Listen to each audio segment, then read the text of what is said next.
months ago.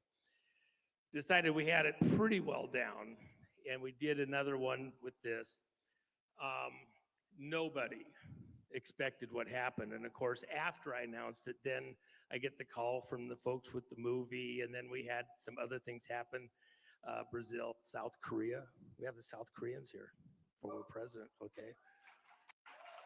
You're gonna see him this afternoon.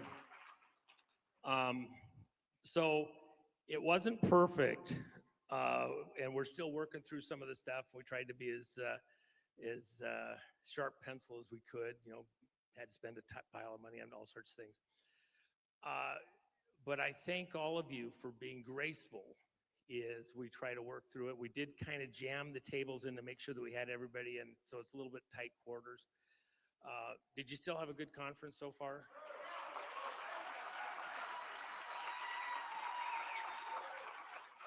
One of the things that we were hoping, and we were told early on we were going to be able to pull it off, was to take the bar area out and then have it so it was more open across there. In fact, we'd actually go to that side. And then just with logistics, working through it, they just decided it just was going to be too close and they might be able to get stuff done that interfere with us. We have a great ally here with Don Ahern, with the Ahern Hotel and staff. Very important. I mean, they're running a business. They got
you're blessed in ways that you don't even know, so that I would say it's a hand of God thing. He wants you to be able to do what you're going to have to do next. Why is the president following what you're hearing, what you're seeing, what you're understanding? Because you're going to be that Gideon's army at this critical moment. And I'd actually encourage all of you, go read that. Go read that section of the Bible. And then just kind of in your imagination, you can even find some Bible commentary to help you kind of think through what would that have been like? And they went into battle. They didn't have a sword. Okay? When the enemy ran, it wasn't from their sword. They were killing each other off. And when they were defeated, they didn't come back and bother Israel for a whole 50 years. Nobody did. When we beat the deep state at their own game, they're going to be wiped out, and we're going to bring peace, not just to America, but to the whole world. Think of all the lives, okay?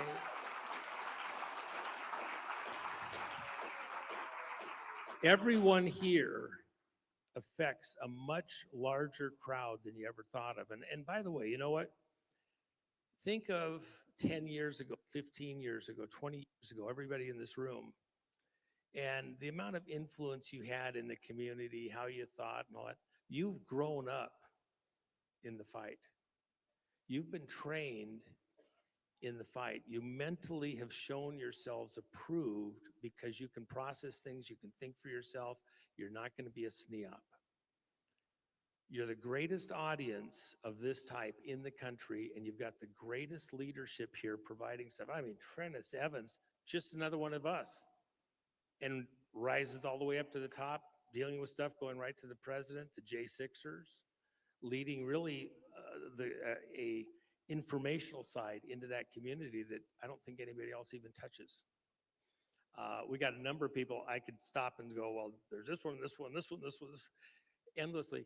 The amount of leadership within the Patriot community that we have represented here as a cross section is off the charts. Do you guys agree?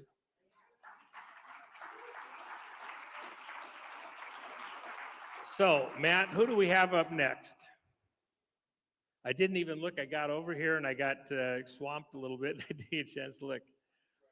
Greg, oh my gosh, Greg. We had a great conversation the other day. Seriously, come on up here. Come on up here. You know, go ahead. Oh, yeah. Yeah, don't go over there yet. I want to talk to you. Okay, come on, come on, come on. Come on. Hey, not contract, schedule time. No. I was going to call you up here anyway. Just one more time.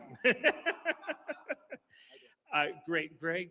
I got to tell you, you know, you just wrote a book, or you're in the process of finishing up this book. It's done on pro se. Yeah. You know that. Let me just give you a hint.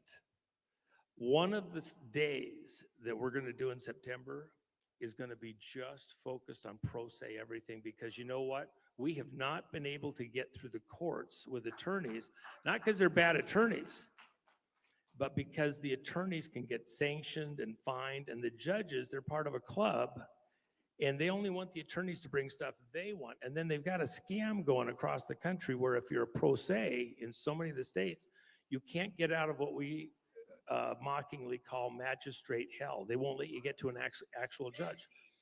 They're gatekeepers to get into the court system. So we're going to spend an entire day. Greg, would you come in September and present again and actually go in? And I actually would like you, along with Tracy and some of the other folks, I want to coordinate that schedule out. That's going to be one of the most important days within this whole movement, I think, in the next several years, because we've got to have the pro se, get the respect in the courts. And, you know, Abraham Lincoln, he wasn't a bar accredited attorney. He read by candlelight, figured it out, did it.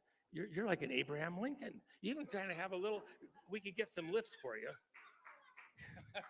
Stilts, actually, in your case. But even in our talks, I'm just telling folks, this is a guy that's really in the fight in a unique way. We have so many people. Where's Tracy? She was sitting right over here before. Oh, there she is. Oh, she's supervising. I see all the way at the back. Okay. Echo. Tracy doing this amazing work up in Utah, and has been, miracles happened, the court system, she's now broken free of some of that magistrate hell stuff. She's got one heck of a story, unbelievable story. And a mom, okay, doing battle just like Lloyd did and his brothers, all the way to the Supreme Court. We're not done there. It looks like it's dead. Hold on, okay? So, and it would never have gotten to the Supreme Court except that it was pro se. So you're doing the Lord's work. You just wrote a book. I'm going to hand the mic off to you, but you know what? Let me just say a prayer for you. Father God, what Greg's doing is so important. We pray for favor within the court system, the legal system, and out to the public. We pray for your blessing, your provision, where there's thin resources for Greg and the others with him doing the beautiful work they're doing to bring justice into the lives of Americans back here in America and out across the world. I pray that you would bless Greg, protect him, put your angels around him, and give him the right access to the community, this community, to be able to send out his message accordingly, and massive book sales with this important work that he's done. We ask all this in Jesus' name, by the blood of Christ, make it so. Thank you, Greg. All right. Take it out. Thank you very much, Juan. And remember, you've got Mike and everything over here. You got your computer right there. Coming over. Tissue paper if you got to cry. Whatever you need. Yeah, where's the hand cream? Where's Dino?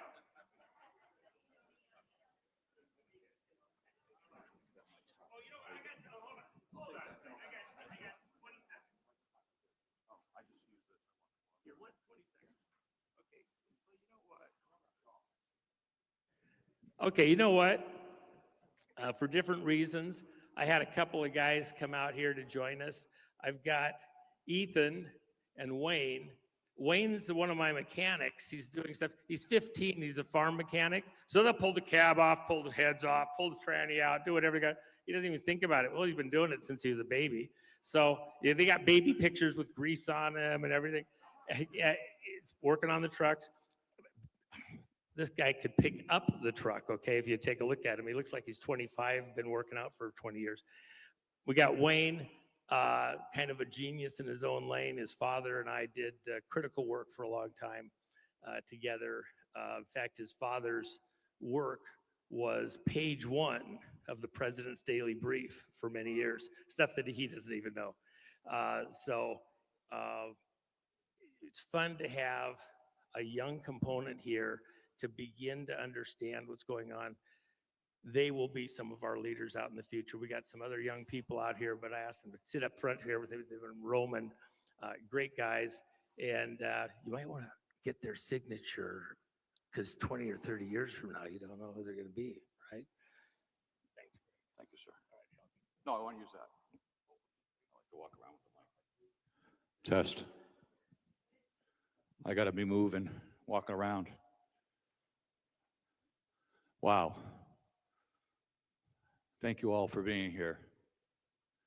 It's quite a showing. It looks different from up here. My name is Gregory Stenstrom. I'm currently from Pennsylvania, southeast corner of Pennsylvania. I'm about 15 minutes from the Delaware border, Joe Biden land, and 15 minutes from Maryland. So I'm tucked down in the county called Delaware County. Anybody here from Pennsylvania? We got a few? Oh, there you are. Sorry, I'm sorry, I'm just trying to. Joe Russo. Yeah. So that's my contact info here for anyone trying to get a hold of me. I mostly answer Gmail, mainly for storage. So anybody wants to reach me, there's that info there. I don't know if we're allowed to take screenshots or whatever, or photos, but. Say again? What, okay, hold on. No, I just make it go. Oh, okay. So this is the subject of the conversation for today, primary subject. The subject of this presentation is hidden in plain sight. You'll understand it in a little bit. This is a short booklet. It was about 100 pages about who's running the United States, the council. And after watching and listening to some of the presentations and talking to quite a few of you, I cut out a lot of the presentation. This has been downloaded over 100,000 times, over 100,000 downloads. It was the subject of 2 segments on Alex Jones, 2 of the biggest shows he ever had. Roger Stone was the subject of a couple of segments on Roger. I consider Roger a personal friend, and I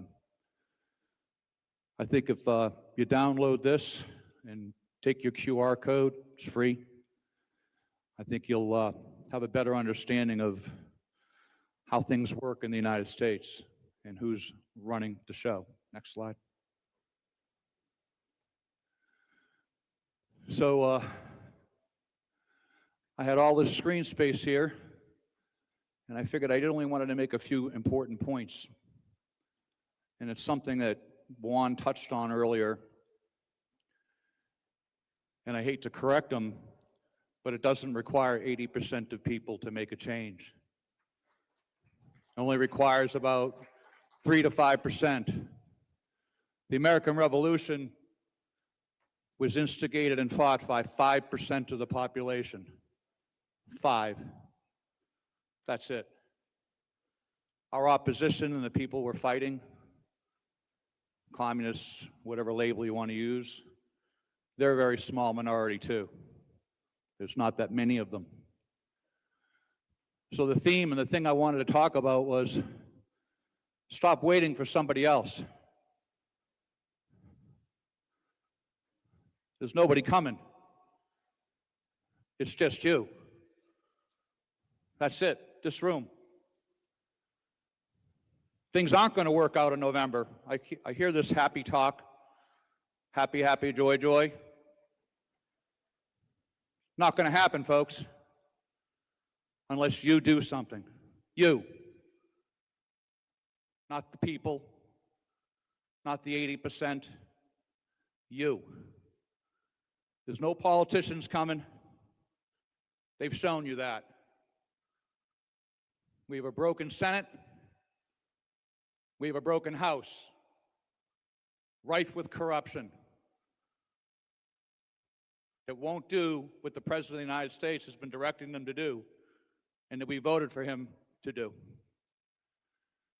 The courts aren't coming, I can tell you that for sure. I've been in the courts for 6 years. Over 250 cases, just about every court in Pennsylvania, not all the courts in Pennsylvania, the U.S. Supreme Court, the appellate courts. I wanted to mention Andy Thompson right here. Where's Andy? I've been working with Andy. He's got a case here in Nevada right now. Proof that the governor of Nevada and the attorney general of Nevada and senior officials and senior judges, federal and state judges, committed federal election crimes, felonies, felony conduct right here in Nevada. He's pro se, and I've been working with him, and no one will step in. The DOJ is well informed. Everybody, you want me to give them by name? We started with William Barr, useless, a criminal, treasonous. We have emails from him to the head of election integrity, Richard Pilger, stating plainly they will not investigate the 2020 election fraud. I wasn't a bystander to the 2020 election fraud. I was recruited.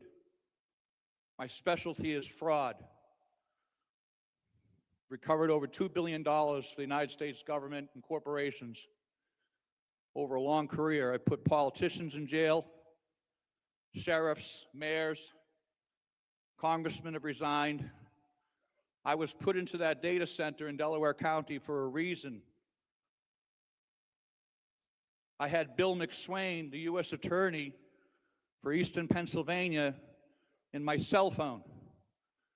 I wasn't dialing 1-800, report to the DOJ. I called Bill that night and again on Friday. And I said, Bill, get down here. We can use your team. We can use my team. We imaged 5 machines. I got 130,000 fake mail-in ballots in the back room. This is an easy squeezy. Bill Barr told him to stand down. He's a traitor. It's a matter of public record. The courts aren't coming. The DOJ is not coming. Pam Bondi is already gone. And I know everyone tried to be nice. Let's support Trump's appointees. Useless. Patel, useless. Useless. Harmeet Dillon, useless. Gene Pirro, useless. All of them have got full disclosures. Over 750 whistleblowers. 750 whistleblowers. Admirals, generals, SES employees, senior government officials. Tens of thousands of pages of evidence have been handed over to the DOJ. My understanding is President Trump calls Harmeet Dillon every day saying, "What are you doing?" Nothing. Absolutely nothing. Heroes are not coming. The people who will decide this battle are ordinary people.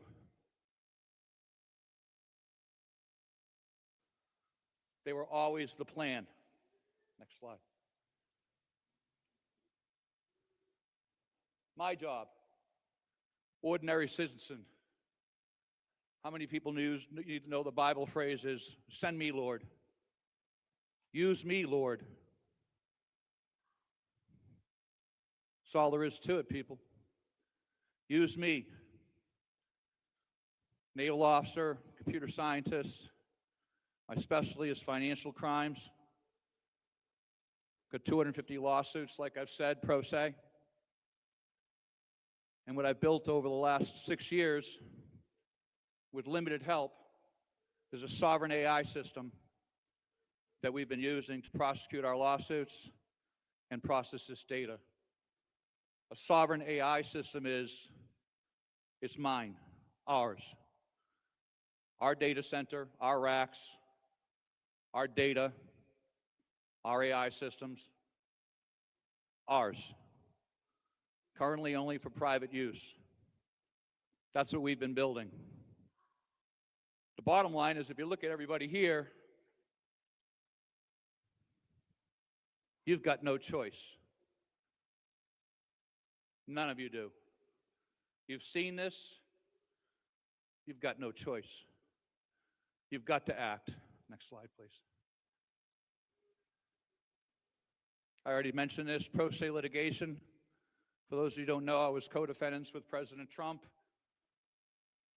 2 defamation suits. I've been co-defendants with Giuliani, Newsmax, OAN, Margot Cleveland, Hogan Gidley, Phil Klein, Project Amistad, any number of people. I was in court for 900 days. Pro se. Alana Harbour wasn't there. Is that her name, Alana? Alina? She wasn't there. She took credit for it, but she wasn't there.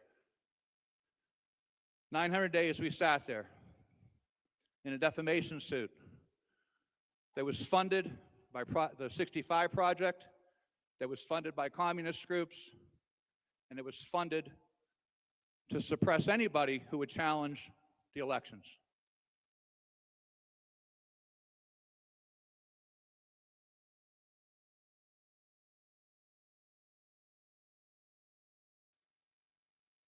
Truth is a complete defense. Truth is a complete defense. The fact that this election fraud is a matter of public record for 6 years, it's unavoidable. We see it every day. Most recently, the people from California, I talked to a few of you. Spencer Pratt, just like every other election. Oh, I won. No, 24,000 votes came in just for the other person, and you lost. You think that's going to change in November? Seriously? Does anybody here think that's going to change in November? No. They're just doing it. They're not even bothering anymore. They send out mail-in ballots. They don't care. There's no LNA testing. Do you know there's not a single election machine in the United States that's certified to run an election? Not one. Not a single machine. That's a matter of public record in Pennsylvania. Filled with malicious code.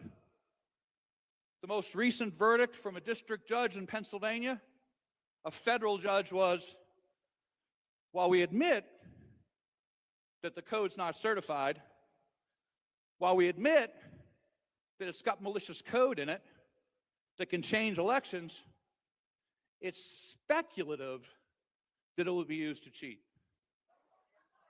That's our ruling. Went to court again for this election and the last election with the machine code. Done it 5 times now. Secretary of the Commonwealth of Pennsylvania admits twice that the machines aren't certified. This is illegal. It's a federal violation of election law. It's a felony. So forgive me for not being so optimistic about our DOJ, but only three months ago, I sent a 40-page document, criminal referrals, criminal charges. I was asked, what do we do to stop this? You guys watch TV? Just indict 10 of these knuckleheads, 20 of them. They won't be able to roll fast enough. These people aren't willing to go to jail. They're willing to send you to jail. But if you indict them, if someone from the DOJ, anyone, and I'm going to challenge you to come up here, Juan, you give me one person in the DOJ, one, that will grow a pair to be vulgar, and this is all over. Next slide, please. It's the first book I wrote, Leah Hoops. There's a QR code there.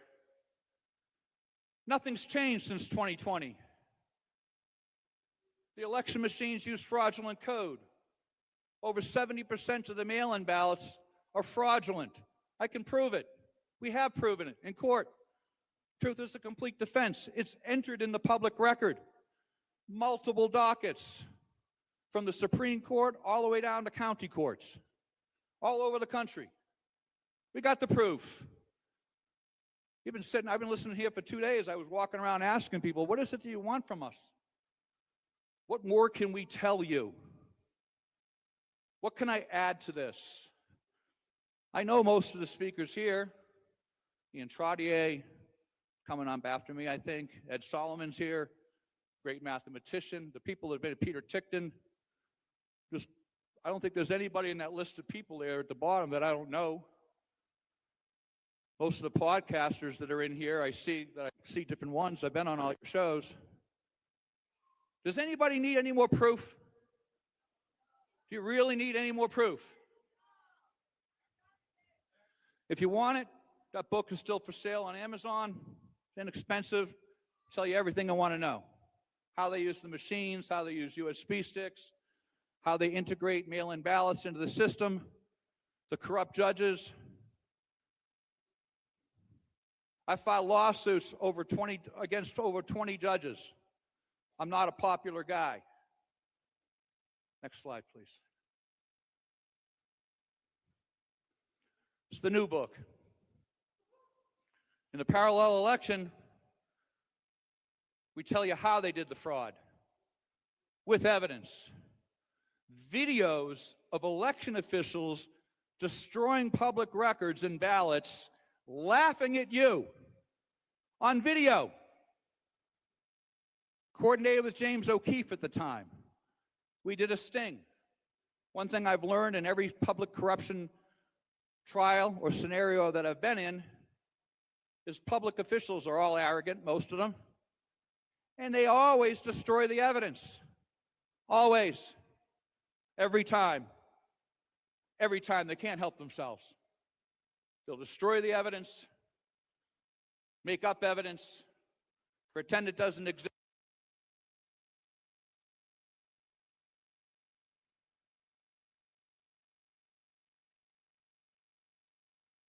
Got to get that working, or I'm going to be walking around like Freddie Mercury. Get me my Freddie Mercury mic. I got to be moving, got to be walking. The Marine Corps comes to Pennsylvania again. There you go. You're my favorite guys to drive around. Go Marine Corps. Anyways, we tell you how it happened, and you don't need any more. It's been entered in the court records. It's all entered in the courts, from the federal courts down to the county. It was a mystery to me why Mike Lindell, who got stung with hundreds of millions of dollars in fines, never called. I called him, called his lawyers, and say, hey, you don't need to take this fine. Truth is a complete defense. You weren't talking, you were telling the truth. I got the videos. I got the emails. 6,000 pages of FOIA requests from the federal government. Federal official after federal official, all people you know, admitting that they did it. Admitting that they stole $2.4 trillion over the past 15 years, maybe 20. Public record. What this book does here is 97% of pro se cases will fail. They don't want to hear you.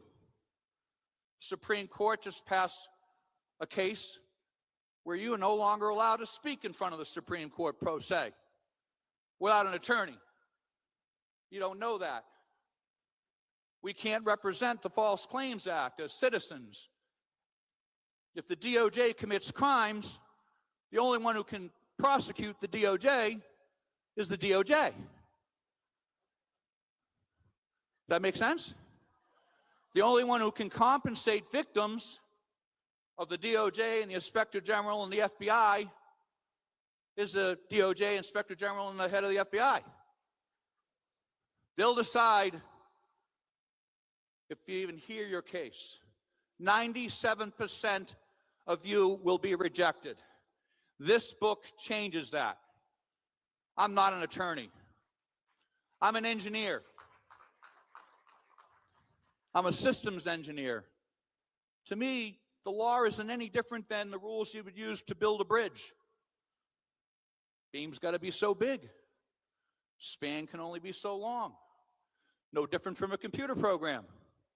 So all it is a set of rules. That's all the law is, to me. It's a set of rules. So what we did is we took all the laws in the United States. We put them in our own sovereign AI system, not ChatGPT, with its LLM and hallucinations and the different things that happen with that. We put it in our own system. We indexed all the files, took in all the cases, put in all the data, and then we generated lawsuits. Real lawsuits. You know what happened? They don't want to hear them anymore. Most of the cases that are in right now have been sitting there for 2 or 3 years. And what we found out was the court's greatest power isn't just to quash. You have no standing. You didn't state a claim. We have no jurisdiction. Whatever BS that they use to exclude you from the court. The greatest power they have is not to hear your case at all. Andy Thompson, wherever you are, they won't hear his case. They won't hear it. They won't hear my case. Next slide, please. I'm watching the time. You know, I asked this question, and it was a little uncomfortable for some people. And I got to admit, I really don't know why I'm here. Because Juan asked me. That's the only reason I'm here. And Matt Meck. That's why I'm here. For the love of God, I don't know what more I could say. The question I had, and Juan's walking up, because did Jill tell you? Bear with me, bro. Okay, stay right here with me. So you are the burn our britches, the Great rock in corner. our shoe, Yeah. the bee in the bonnet. Yeah. There's a reason why we have Greg here. You have to have a safety all the way through. We got all sorts of plans and ideas. We make a move, they make a move. You have been in the fight. Nobody can challenge the stuff that you have or just dismiss it. That's why you're here, because everybody needs to know.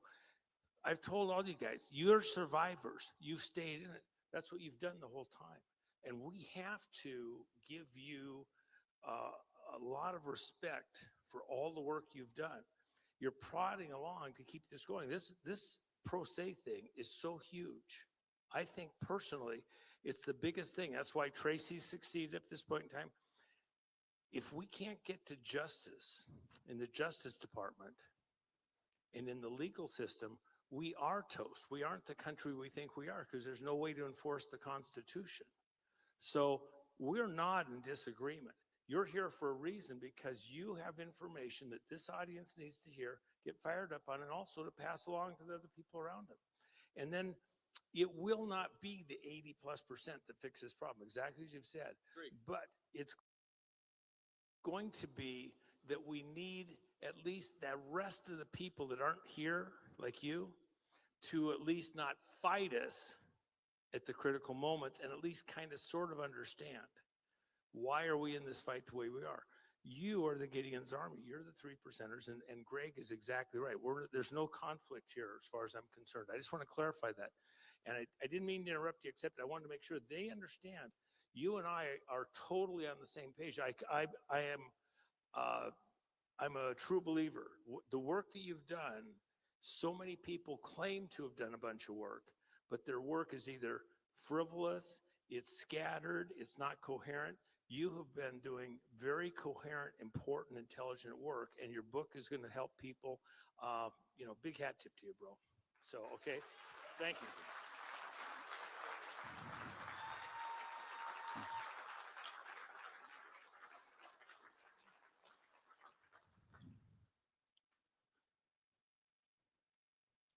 The question I had, and I've asked a bunch of people. I've asked a couple of dozen people. Some of you knew me, some of you don't. And I've said, why are you here? Why are you here? I haven't gotten a coherent answer yet. I'm here for information. I'm here to find out about fraud. I'm here for my podcast. Why are you here? You're here to fight? Well, I hope you are. That's why I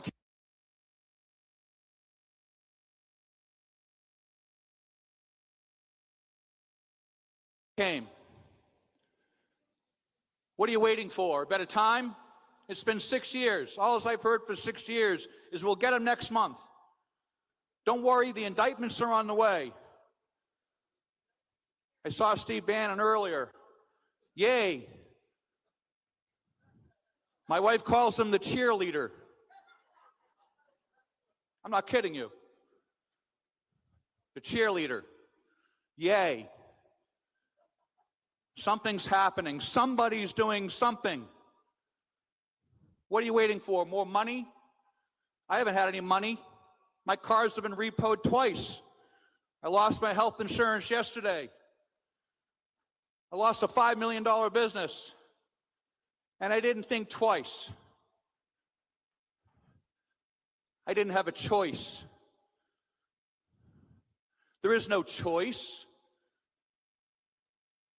You have a duty to God, to your family, to your children. What are you doing? Really? What are you doing? You waiting for someone else? Next slide. Nobody's coming. Trump can't save the republic alone. I hear these people go, oh, Trump doesn't know. Are you kidding me? Seriously? Trump knows. He's the most informed man on the planet. It's arrogance for someone to say, oh, I know something President Trump doesn't know. Why isn't he doing anything? He's the President of the United States. He's a busy guy. It's up to you, not him. He's probably the only one who can do something now to force the DOJ to act. He's got to call Todd Blanche. He's got to tell his chief of staff, Susie Wiles, who is our biggest obstacle. The chief of staff of the United States of America, President, is our biggest obstacle. There, I said it. Our biggest obstacle. Number one, Todd Blanche was so busy screwing Pam Bondi the whole time she was in. And now he's going to fix everything, right? How about Kash Patel? We've dropped so much evidence on them. It's in the public record. It's in the National Archives. Jim Jordan, his statement to Congressman Lee of New Jersey when confronted with this evidence, with disclosures of $2.4 million in crimes, with disclosures of a blatant election fraud, was, "This is too toxic for us." No, that's a quote. "This is too toxic. We won't be able to do anything until after the 2024 election.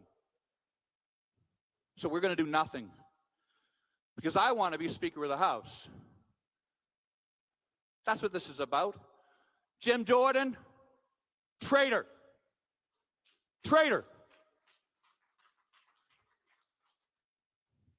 Traitor. The only one who's coming is you. Next slide.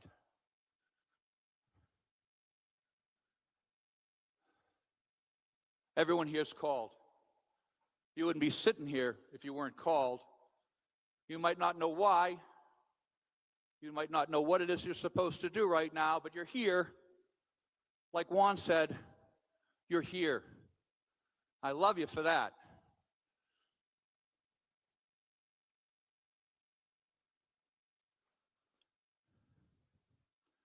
Most people won't act when they're called.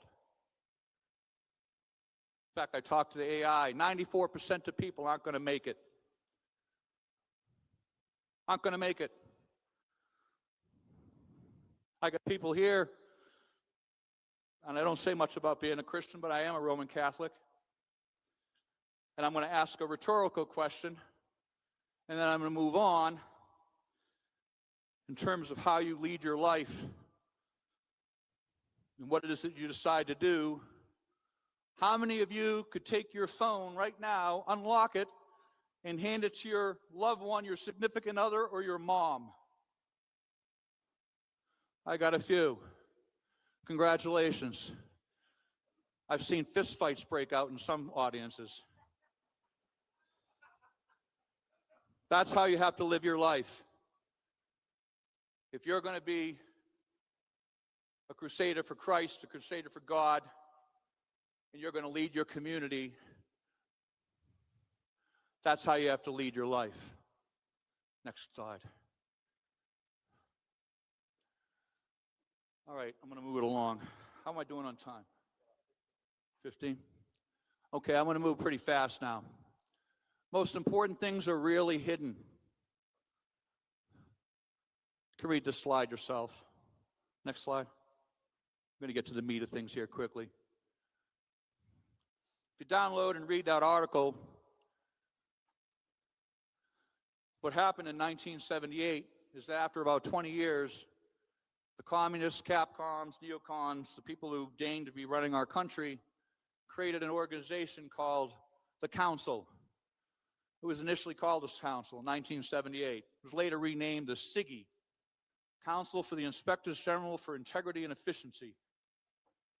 They created the Department of Education at the same time, and the CIGI was designed as a control node.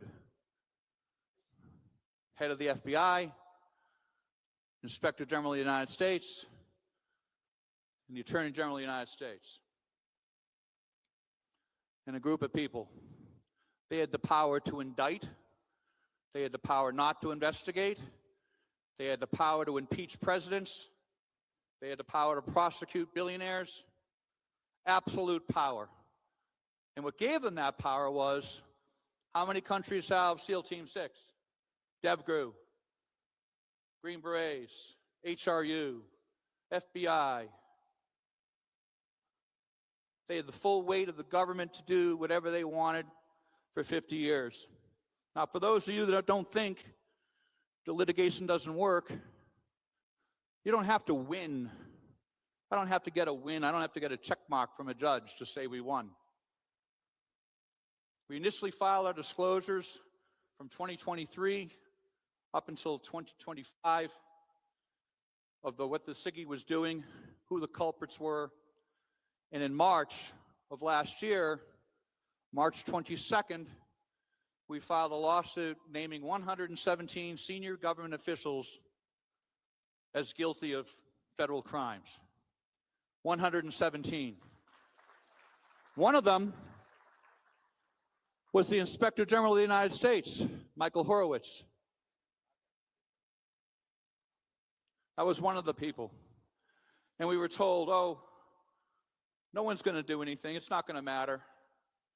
On June 6th, they defunded the SIGI. It's gone.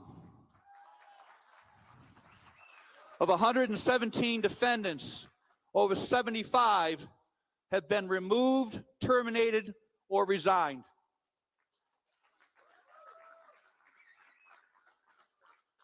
Those are my scalps. That's why wampum beads, or if I said it right. That's my scalp list. Inspector General Horowitz moved to the Federal Reserve. People said, oh, it had something to do with the Federal Reserve. The Federal Reserve is a quasi-government agency, not subject to discovery.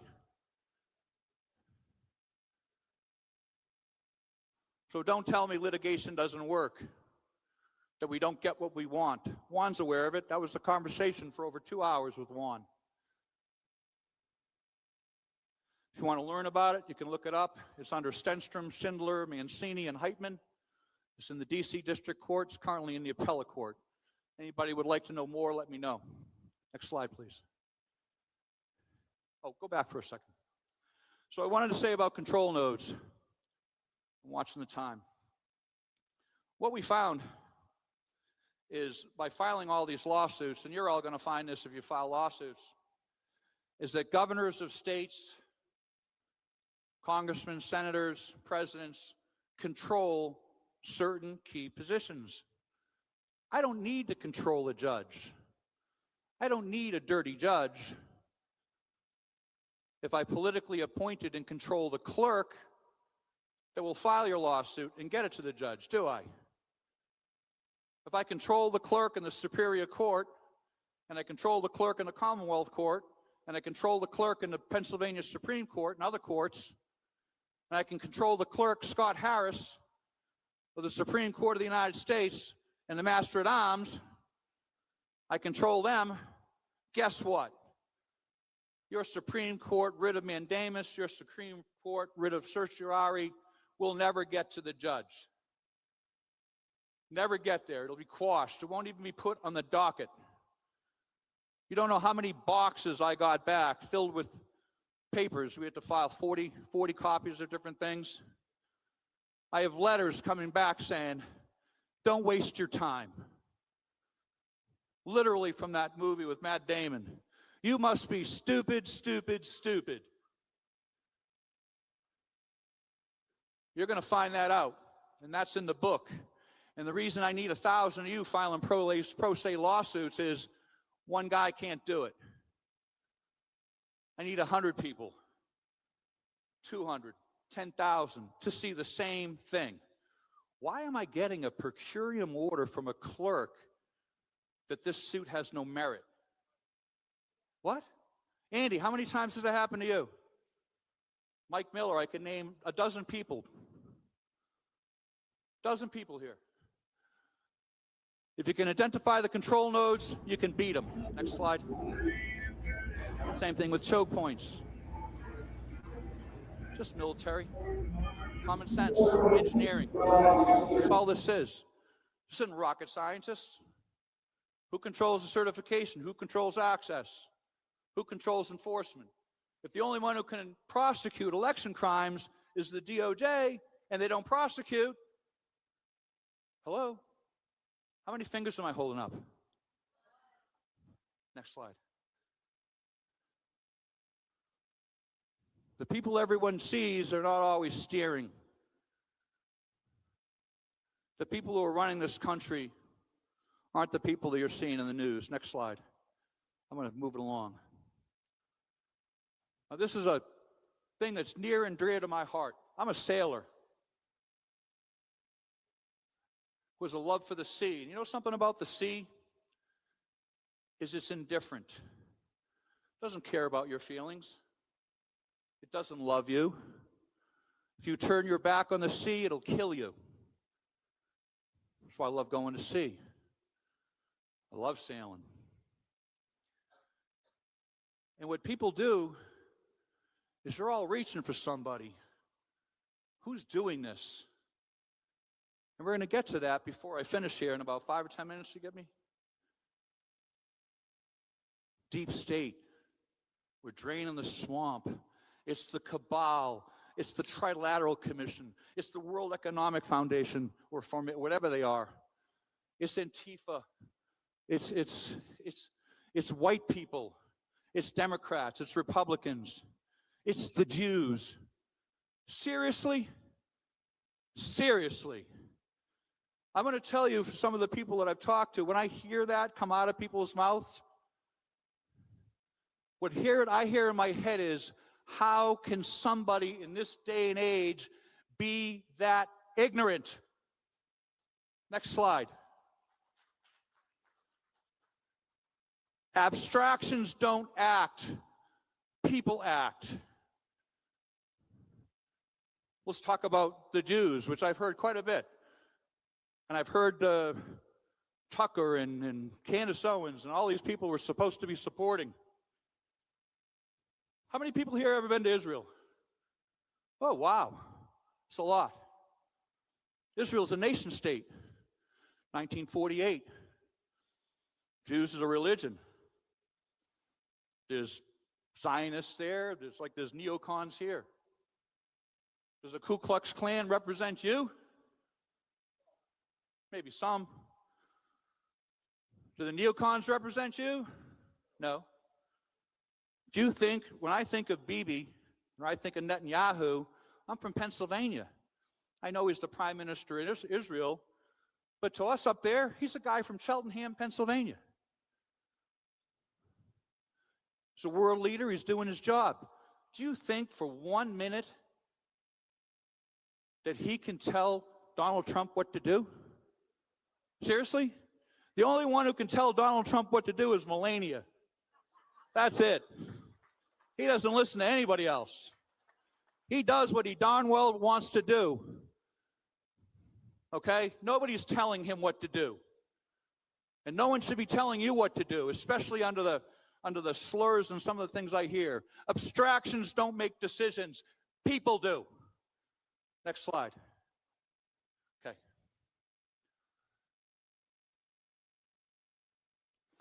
I'll give you some good news. What AI is really good at, not the current AI you're being fed, but what real AI is good for is coherence. Coherence. Computers don't lie. They just give you the data. They can't be made to lie to you. Lies are expensive. Lies have to be programmed. The vertically integrated media stack has to be programmed. They have to lie to you. Goes back to the previous slide.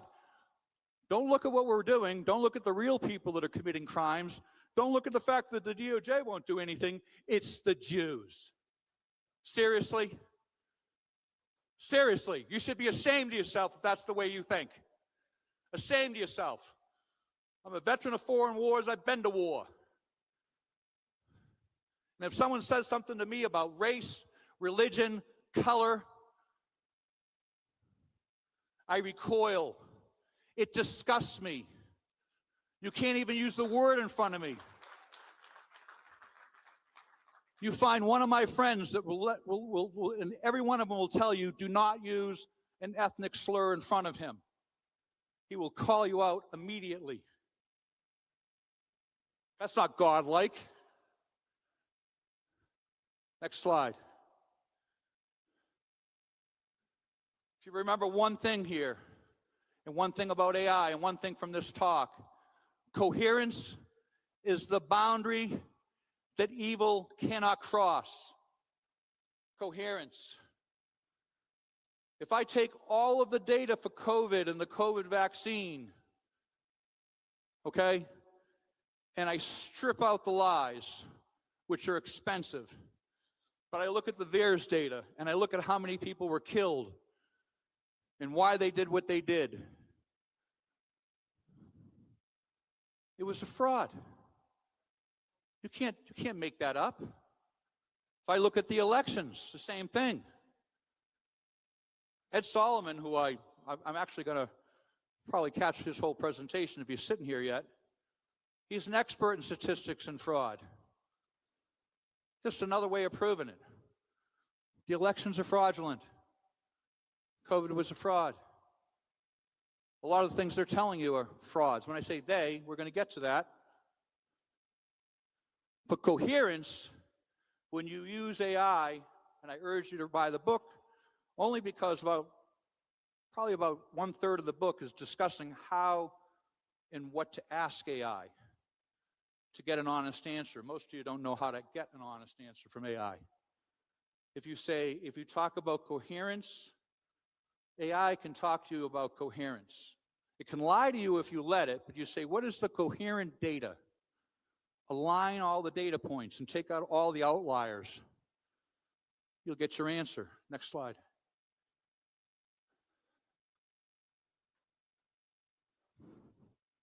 Slide speaks for itself. I'll be here all day. I'll be here till tomorrow morning. Most people look for powerful people. I look for trustworthy people. Trustworthy. I don't care what your power is.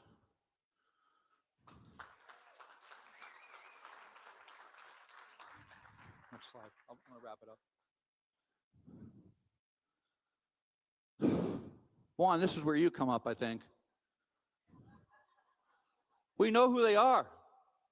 We named them, 117 people, all of which have committed crimes, all senior government officials. And I hear these people like it's a mystery on TV. Like, how can we prosecute Obama? How can we prosecute Hillary? How do we prosecute all these people? We'd have to prosecute everybody. Good. Good. Yeah. Just start out, prosecute 10 of them, 20 of them. Most of you are here for election fraud today. 1. Good. Send me. Send me. I'll do it.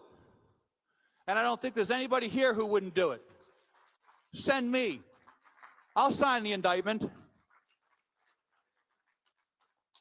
There's nothing more they can do to me. We all know who did it.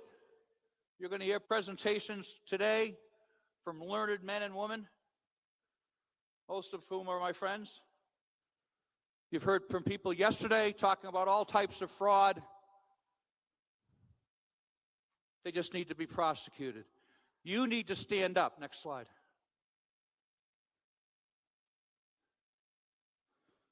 I wanted to close with this. It's a little dramatic. Give me one more minute.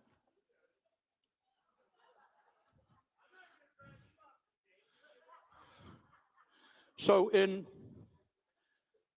November of 2020, not that I'm a naive guy, but I figured, hey, we reported everything. The cavalry's coming. I mean, really? The FBI, the DOJ, Inspector General, the district attorneys, attorney generals of the states, governors. We told everybody. We had video, had the evidence, had machine tapes. Tina Peters went to jail for it. She's somewhere in here today, I think. We had it. So I got a call. I had government contracts in New Jersey, Pennsylvania, and Delaware. Big government contracts. I took care of all the network security for the state of New Jersey. their firewalls, their switches, their networks, Department of the Treasury. It took me 20 years to get that contract. Had a private business worth millions of dollars. Worked out of an office in a wing of my home. My sons worked for me. And long story short, I got called in. I got sued, I think 3 or 4 times within the first 3 or 4 months. I got called in by senior government officials who were my friends. And they said, Greg, you got to stop. Governor of New Jersey was beside himself that I was on TV. He says it's that, or you get all your pull all the contracts. What choice did I have? Really? If anything I said here is true, and all of it is, what choice did I have? What choice do you have? If you're making that kind of choice, there's something wrong with you. If you won't take that risk for your family, your kids, your wives, your husbands, you won't take that risk, God have mercy on your souls. So my second oldest son worked for me. I used to not be able to talk about it, but he had worked very hard. His life was really wrapped around the business, his identity. He killed himself, shot himself in the head. He died in my arms on February 6th, covered with blood. And about a week later, I was trying to make sense of it all, and I got asked to speak, and I don't know why I did. It was Amish country in Pennsylvania, somewhere in Lancaster. And a friend said, hey, why don't you come out and talk to people? And there were a lot of people there, probably as many as there are here now. And I didn't know what to say. Didn't even know where to begin. Was it worth it? And I said this to the crowd, and I didn't realize I was lying. But I said to the crowd, you're worth it. You're worth it. You were worth my business. You were worth my son. You were worth the lawsuits. You were worth the pain. You were worth it. I said that a week after. And I didn't realize until the last year or so that that was a lie. They weren't. 90% of people don't vote in the primaries in Pennsylvania. We got 9 out of 100 vote. 9 out of 100. Are they worth it? The 9 are, maybe. Most of you will walk away from this. I don't know if you'll donate. Hey, I could use the money right now. I don't have any. I didn't have the airfare to get here. Matt and Juan paid for it. That's not a complaint. But I look at it, and I look at the crowd, I look at you, and I've been walking around, and kind of the way to wrap this up is, are you worth it? Are you worth it?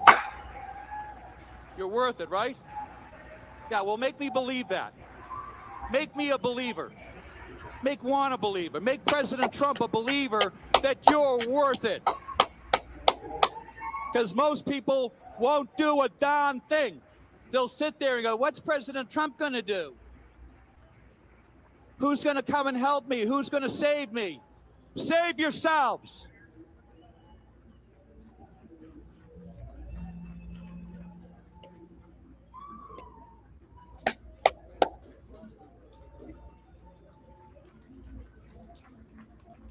Thank you, Greg. I gotta have a hug.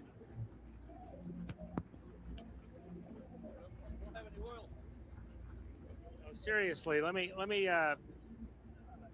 see. Greg's an inspirational person, but it's not inspiration just rah. He's trying to get you out of the seat somehow in your own individual situations. You know the scripture that comes to me that applies? 1 Timothy, I think it's 5:8. It says if a man will not provide for and protect and care for his family, he's worse than an unbeliever. He's worse than an infidel. I take that very seriously, and I know all of you here do too. So this isn't a criticism, this is a compliment. You're here for a reason. You're the called, you answered the call. What Greg is saying here is that, you know, like a watchman on the wall, you see the problem coming. They're coming through the gates. And I have a perspective on how this solution comes about, but you know what? Where's the safety? What if it doesn't? What if something, we've all misread it, whatever, you still, the war falls to you folks. There's no single point failure allowed for. There's nobody else coming to back us up. What Greg's doing and the way that you're coming at it, we have to force that the courts are actually providing a place for justice. The courts are captured, they're not working, and you can't get there with the attorneys and with the way the bar's set up, the way the judges can fine and disbar and remove law licenses. Attorneys, they're choking every day because they got a house, a family, everything else. They can't do it. So one of the ways that we have to bring the country back on track and online, I don't care if the military shows up. This still has to be fixed. All they do is buy time for us to come in, and now we have the work to do to fix it. The Justice Department must come toe the Constitution. They must obey the Constitution. They must give us access for redress of grievances. Nobody's getting redress of grievances. And then the other thing, I'll just say this, Greg. Do you have a place where we can give to you? What do we got to do? Patriot.online, donate. Patriot.online, donate. Okay. Or give it to you and he'll give it to me. Of course, you know, we will. And so, yeah, you don't know what we do behind the scenes exactly, but, you know, to get Greg out here, I felt was very important. Matt and I discussed it. Hey, thanks, bro. Seriously. The guys lose their whole livelihood. And then here they are. Bro, I love you. I know that this audience is going to take care of you, okay? And we're going to do a whole day just on pro se, and we are not in disagreement. I love you, bro. Love you too. All right. I do. Super. Thank you for being here. Thanks, folks. Okay, let's who we got up next here? Here, Dino. All right. Oh my gosh, Nino. We're already 15 minutes late. Can you do anything to kick some ass and get this thing moving? Yeah. What were you doing slowing the whole process down, okay? Yeah, Okay. not intentional. Everyone knows what I'm going through at home, and it's been really rough. But yeah, I know a lot of you thought you left yesterday. I did not. I wanted to come back here and just thank everybody and thank Juan for putting on this event, because what a guy, man. This guy, I mean, national treasure right here. And I'm not making that up, man. Seriously, you are. How many people's hands? Can you all stand up for Juan, seriously, because I think he deserves it. For everything that we've been going through the last 6 years, this guy's been right there, man. And I tell you what, I wouldn't have a podcast without this guy. So I gotta give you homage, man. You're a great individual, national treasure. You've held a lot of people's hands through this hard time, and even me, man. And I do look at you like a father figure, man. So I really love you, man. That old? Yeah. Love you too. Hey, Professor Clements, is it Professor Clements? Where's the professor? Come on, let's go. Come on, step it up, snap to. Okay. I saw you on the plane. Yeah, you're from Las Cruces, right? Wow, small world, man. I knew it was you, man. Pleasure. Good to see. I knew I recognized you, man. I've even had this guy on my show. The only other thing, Nino, is this guy is trying to imitate me. You know, Randy Quaid, Roseanne had Randy Quaid typed for the part in this TV show she's doing. Okay, so I'm supposed to, you know, Randy Quaid is trying to copy me. And then I get Professor Clemens, and he's trying to copy me. No, I think this guy needs to be on Ancient Aliens. Okay. We're going to hand it off. Go ahead. And we'll see some more of Nino this afternoon. Professor, wow. I love you, bro. Okay. But who's your stylist? Okay. You got it.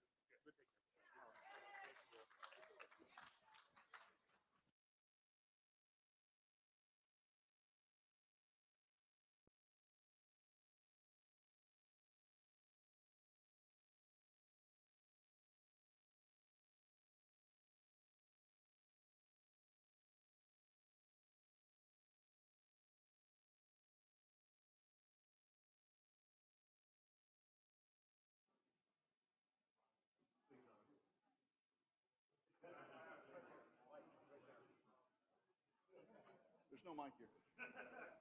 That's all I've got is this. Are we good now? Yeah, let me take that one too. Okay. Hey, everyone.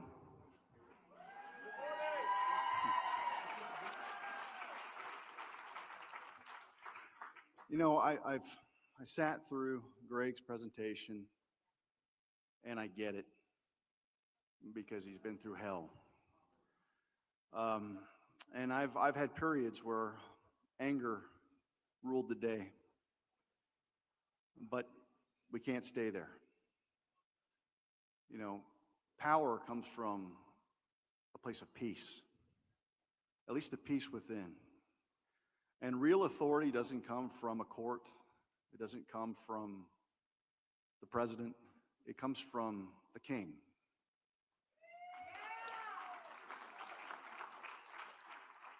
And a dear friend of mine, Pastor Yon, had a download when he took a look at this crowd, and he wasn't insulting, but he said, it's all the seniors. But what he told me was that when you look at how the body of Christ is built, you've got the head, you've got different parts, that this is the shoulder in which that head rests.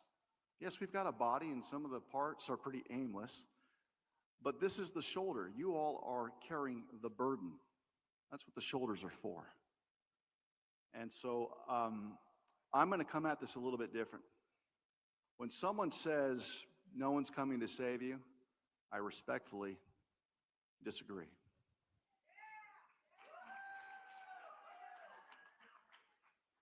We believe in a God, do we not?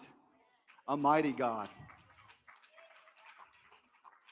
And he loves this nation, and he loves the people here. And we're due a miracle. We talk about this being like 1776. We talk about this being like the time of Lincoln. It is, and then some. And some pretty spectacular, amazing, unlikely, impossible things happened then. Why can't they happen again? And the other thing is this. I share Greg's lament over the DOJ doing nothing. I get it. It doesn't bother me 1 second because they were never the plan. They were never the plan. And we're going to talk about that. And I can say this, folks, I'm going to give you a little bit of hopium, but I've earned it. I've earned my hopium. And I choose to have faith in this providential time, in this providential president, that we are going to succeed. We are going to have real victory. So, but before I do that, this is a conference about action. I just saw all of these generous souls reach out to Greg, support him, bless him. There's one more soul that I'd like for you to consider blessing. And it's a dear woman by the name of Kathy O'Brien.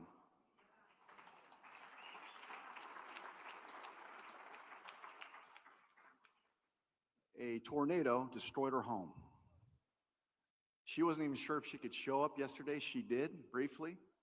They had to clear the debris and the rubble. Her house is split open. Split open. And the fundraiser only has about 35 grand. It's going to cost way more than that.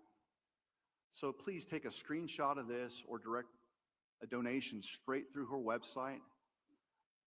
Usually the demonic gets to enjoy a momentary catastrophe before someone enters into a spiritual promotion. And Kathy, over the past 30 years, has been fighting against the CIA, fighting against the MK Ultra handlers. And I think she's on the brink of sharing something that's so consequential that she is being derailed every which way that you can imagine. And right now, her home isn't a home. So please, let's get this above 100,000. Let's bless her, please. People ask me all the time, how can I bless you? You can bless me by blessing my friend. And I will be so happy. Okay, so the title of my message, also, I guess I have to stay here. I think after the fireworks you just had, maybe I just need to be steady. I'm going to stay right here and be a good boy. Because I think of all the things I can do with the time that I have, and you know, sometimes these routines, they can turn into stand-up routines. And you know, I heard just the other day, there was a UFC fighter in a cage, and I don't want to get anyone in trouble with the broadcast, but allegedly, someone said out loud that a former first lady was a man. I'm not saying one thing. I'm just saying that happened, and I don't know. I just want to ask you, did you hear about that? I mean, we got to take the high road, and I'm saying the word allegedly for legal purposes, but that was interesting. Now let's move on to the topic at hand. Allegedly. This is what we're up against, folks. This is a cast vote record summary. This is why I'm here. This is what you want a record to look like with natural behavior. This is what we have across the country. And instead of me explaining this to you, I'm going to just give you a clip from Let My People Go. Anybody here seen that film? And we're going to get about 8 minutes of education, and I'm going to get started, okay?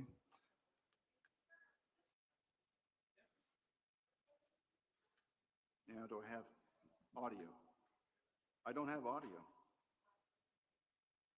I don't have audio. How do I fix that?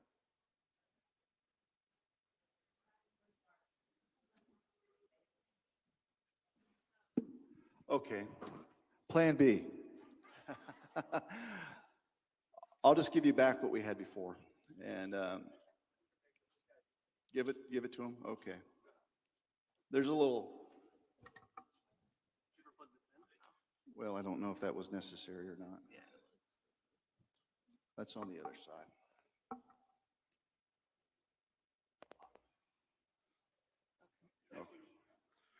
Okay. Here we go. One of the most vital election records to analyze in determining whether systemic election fraud is present is called a cast vote record Turn summary. it up. Experts will study the record to see if the sequence of votes being cast by voters reflects a natural pattern and whether it adheres to the law of large numbers. The law of large numbers governs scientific polling and many quality control practices. Maricopa County has over 2 million registered voters. Someone's running for office. They do not make 2 million phone calls and say, do you mind telling me who you plan to vote for? They make 400 phone calls at random. Candidate says, well, I want a more accurate poll. Okay, call 1,000 people. You don't have to call 2 million people because the sample is random. It doesn't matter which 1,000 you pick, as long as there was no pattern to the way you picked it. One of the citizen auditors gave an interview, and she said the box of ballots that I went through to inspect was 7 Biden, 1 Trump, 7 Biden, 1 Trump, 7 Biden, 1 Trump, 7 Biden, 1 Trump. People do not line up that way at a polling place. Transfer that concept to elections. An election is a poll. The ballot that you're marking shows your preference for a certain candidate. So you would expect to see within the CVR the same phenomena that you see in polling. which is some variability in the beginning and then a flat line. Instead, what we're finding is a spike for a predetermined candidate and a linear drive towards a predetermined set point. And I looked at the curve and I said, that's a PID controller. So what's a PID controller?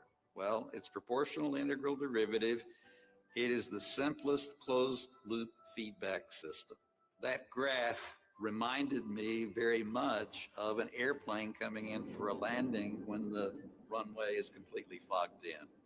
Then the pilot pushes a button that says Cat 3 auto land, and the plane gets the beacon and says, where's the start of the runway? Aim for it at a 3-degree glide slope. And there's a strong gust of wind, and it bumps the plane's nose up. Did the computer know there was going to be a strong gust of wind to bump the nose up? No. But it knows it's not on a 3-degree glide slope, and if it continues this direction, it's not going to land at the start of the runway. And it says, decrease attitude and get back on the 3-degree slope to hit the start of the runway. Let me put two races side by side, which are completely different in every respect.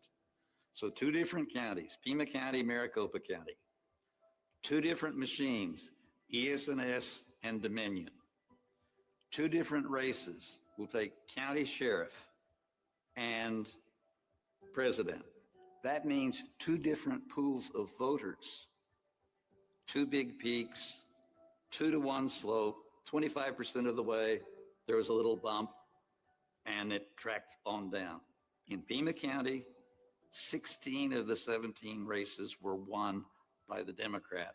One race was won by the Republican with exactly the same curve. But what this tells me is that at the bottom, all of the election software is the same. In fact, over 400 cast vote records have been analyzed in over 300 counties across the country, and we're finding the same phenomena. Many people talk about the whole thing that makes it go. It's the machines that provide you with the metrics to know how many ballots to create out of thin air, put in a drop box, and steal races. And what are they doing right now throughout California with Spencer Pratt? That's what we're They're stealing the race. Now we have the bombshell breakthrough that was supported by John Solomon, where a congressional delegation showed up the day after the election in November of 2024, and they did a spot visit at Runbeck. Runbeck is the industrialized, scaled up place where they print up the ballots. One of many. But when they showed up, the machines were still on. They were still printing ballots, and there were pallets full of these day after the election ballots that were being put onto Penske trucks by non-English speakers, and they were headed to California. They were headed through Arizona. They were headed through Nevada, Colorado. Now, we're in what state? Nevada? You guys were owed a U.S. Senator by the name of Sam Brown, correct? They didn't have to steal, they just kept adding them. They added them. There were about 30 House races in California that were firmly in the R column on election day until the industrialized cheat continued. And one of the big fictions that we keep buying into, because there are a lot of people that are out there talking about a prescription that we need to chase ballots, ballot chasing. Beat the Democrats at their own game. We've heard that. And what I'm finding out is that get out the vote efforts are diametrically opposed to election security efforts. They are not the same. It's one of the biggest grifts in the world to think that somehow you're going to beat Democrats. And rhinos are part of the problem as well. And the whole point is this: hey guys, let's go out and scour the wastebasket at a dorm room or at a nursing home, and somehow that's going to produce the 20 million ballots that were added to the 2020 election. Are you kidding me? So unless we have our own version of Runbeck, and we It's one of the become biggest risks wholesale in the world cheaters, to think that you're somehow not beating the Democrats at anything. when rhinos But are it's the part of machines Romney's that make will, it go. and the whole point is Now, this. Hey guys, let's why go do I out have and hope? scour the wastebaskets at a dorm Because room in or at a nursing home, 2021, and I somehow got to have that's a going to brief produce meeting the 20 with million President Trump. ballots that were added to the 2020 And election. Are you kidding I me? can't tell you So unless we why have our I own felt version in of my run back spirit and that we become wholesale we're not going cheaters, to lose. But you're long not story beating the short, I had a Democrats at supernatural anything. encounter But it's the January 6th, machines that make it go. 2021. And I was Now, told we're going to win. why do I have hope? I was told this. Because in And 2021, I got to have trust me, right now, it's a lot easier to say that because is Biden in the White House? and No. I No, can't are we tell not here fighting you still? my health and my spirit.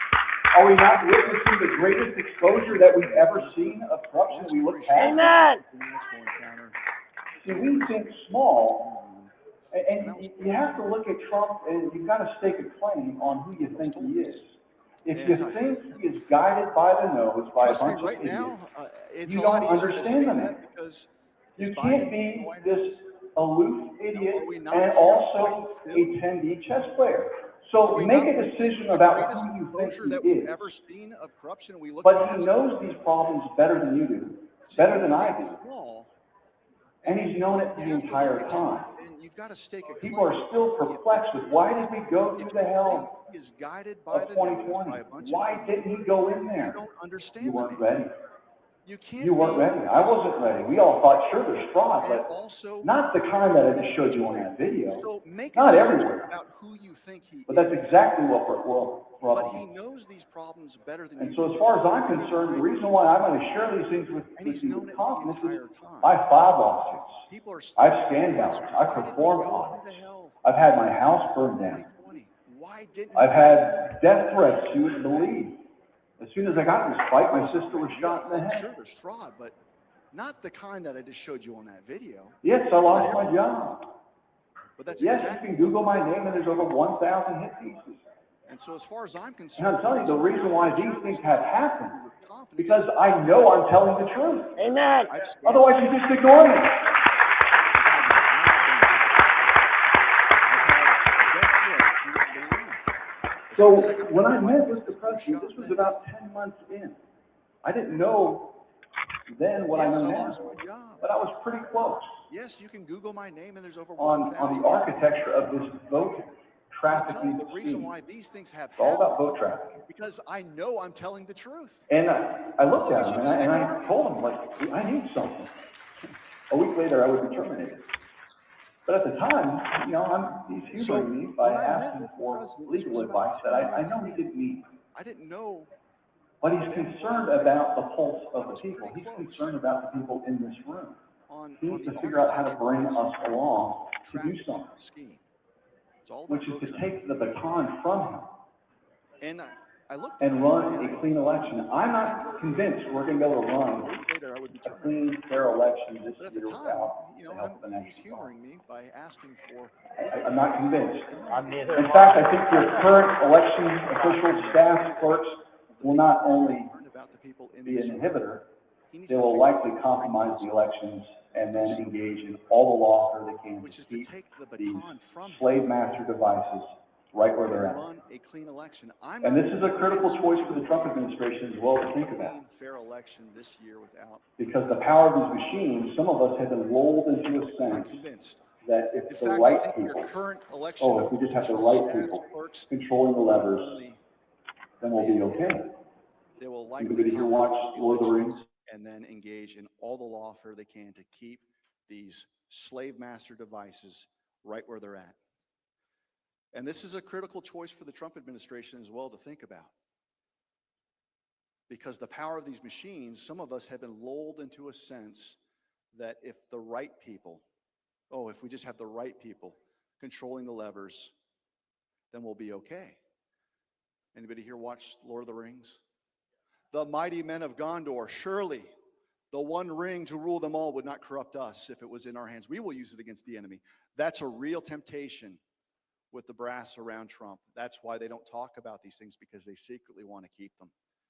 And we little hobbits of the Shire have to have the collective courage to march these tabulators, these e-poll books, and drop them in fire. Has to happen.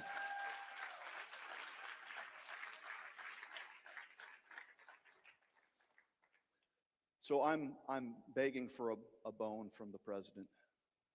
Please, surely you have something that Mike Lindell doesn't. You created Space Force. You've got all of these curious videos out there. And he couldn't tell me. I'm not read into any plan. But his confidence and his silence spoke volumes. Because my prescription back then is the same as it is today, which is, Mr. President, we will meet you in the middle. But there's a black pill expo that's going on. There is a Panikin parade. And it's driving me crazy that in this moment, when we have accomplished so much, people are ready to give up. Give up on your president? Are you kidding me?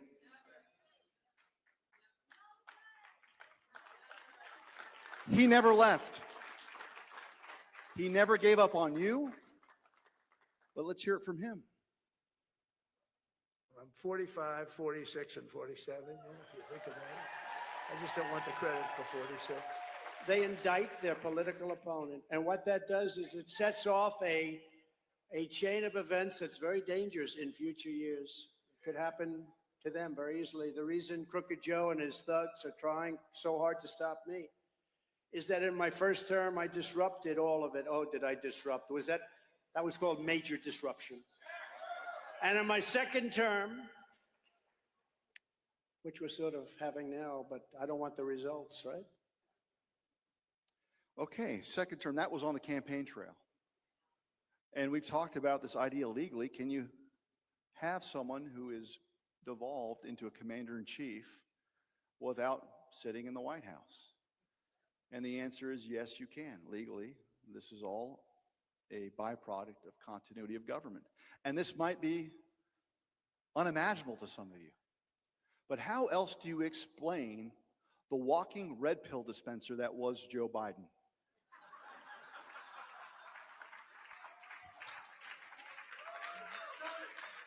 Who did more to red pill you than I have.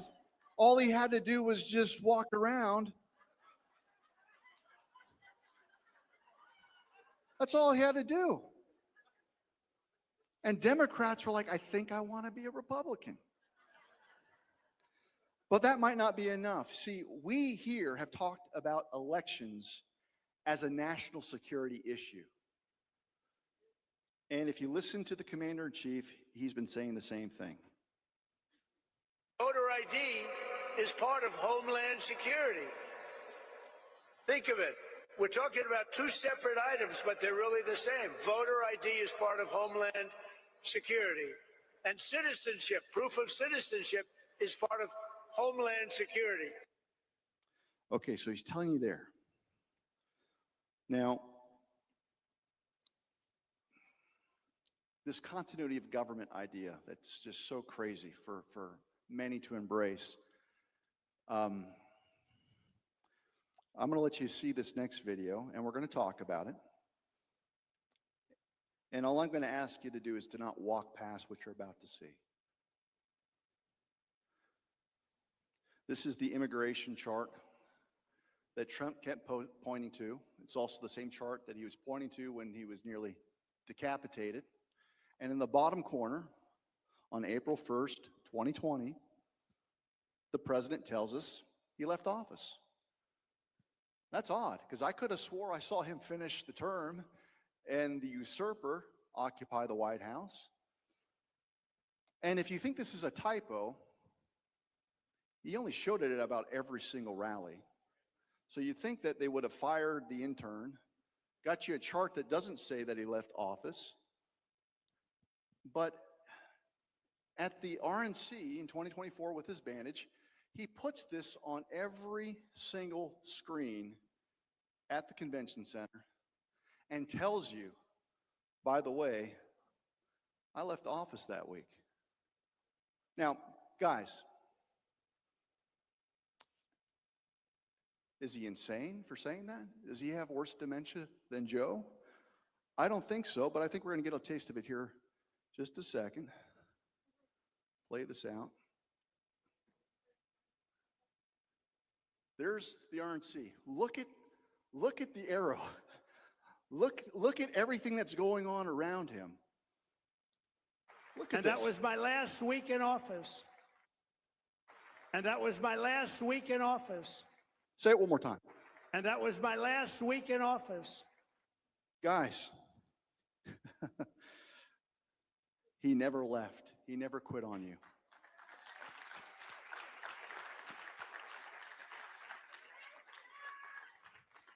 This is why he doesn't care that your feckless rhinos haven't approved the Save America Act. Look at what it says. All voters must show voter ID. Pop quiz.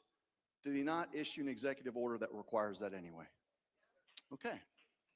We're gonna clip through this. All voters must show proof of citizenship in order to vote. Okay. Has he not issued an executive order that does just that? In fact, he has commandeered the U.S. Postal Service to ensure that if you're going to use the post office, it better be with curated voter roll lists that Doge likely went through. And if you don't, you're going to be subject to mail fraud, penalties, and the withdrawal of federal funds. The Help America Vote Act actually funds the rigged machines that we use. And I think he's just right now looking at all of the corrupt election officials, especially in California, that don't seem to think that he is serious about prosecuting the fraudsters. No mail-in ballots. That's what we just talked about. Executive order issued. I think he's also put executive orders on no men and women's sports, no transgender mutilation.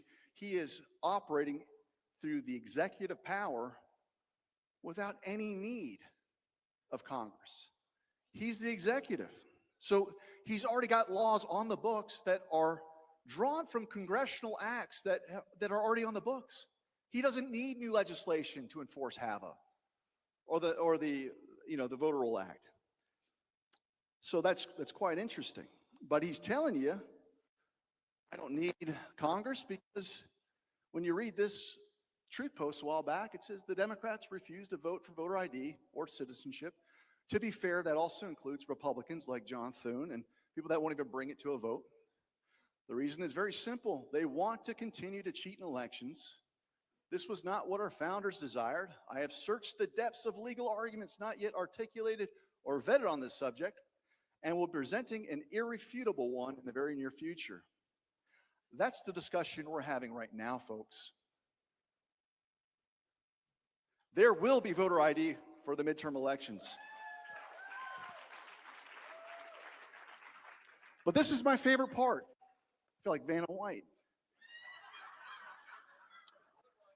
Whether approved by Congress or not.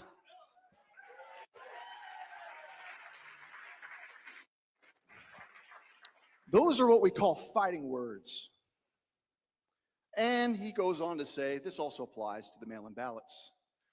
So if you have familiarized yourself with Youngstown Steel decision, this is the steel seizure case, you'll realize that he knows exactly when to operate in his authority in tandem with Congress at the height of his power. He also knows when he can't count on the legislature and the Supreme Court, and he's got to go it alone. But he's going to do it legally. He's going to do it by the book. And something interesting happened today, as a matter of fact. Something happened. I don't know if you saw this. This came out from Reuters this morning. Trump invokes Defense Production Act for munitions supply chains. This is right out of the Youngstown Steel case. Now you're thinking, munitions, supply chains. Are we talking about rockets? Sure. But you're also looking at supply chains. And our election rigged architecture, the computers that are made in China, everything else, this has a bearing. And he has basically declared a national emergency, that we are under threat.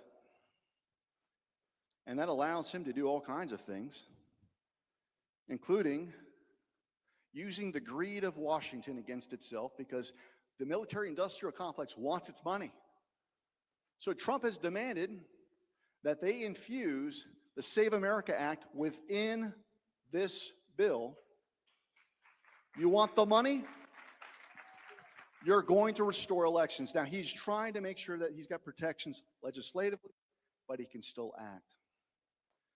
Are you all following me? You guys like what we're throwing down?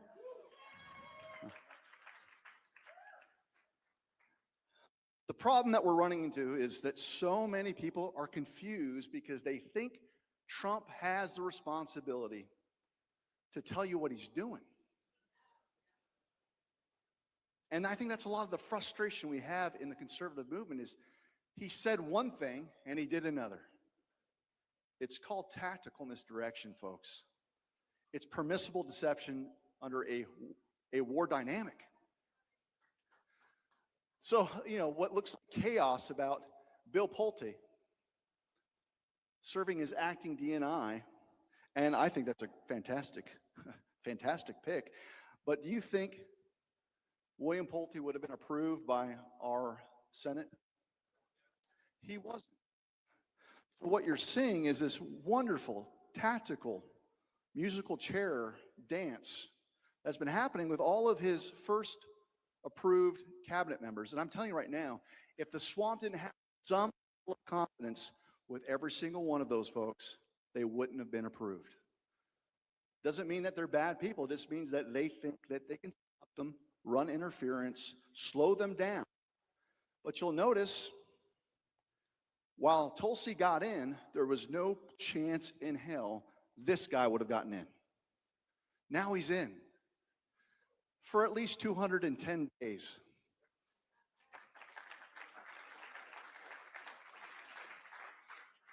Setting a landmine by having someone that, by the name of, what is it? This is the, is it Jamie McDonald? This guy had exquisite bona fides in the legal world, right? And you could tell right out the gate that the Uniparty loved him. That should send you a message that maybe we don't want him. Sometimes Trump will create landmines that are, you know, going to help us. So we get a patriot. So much of my analysis when I look at what Trump messages is you don't look at what he says, you look at the fruit that comes from these decisions tactically. He knows that the Uniparty, the swamp, doesn't want who he wants. And so he has elevated temp after temp after temp into a place where he doesn't even require the Senate confirmation to keep moving forward. It is brilliance, brilliance, brilliance. So how much time do I have, Matt?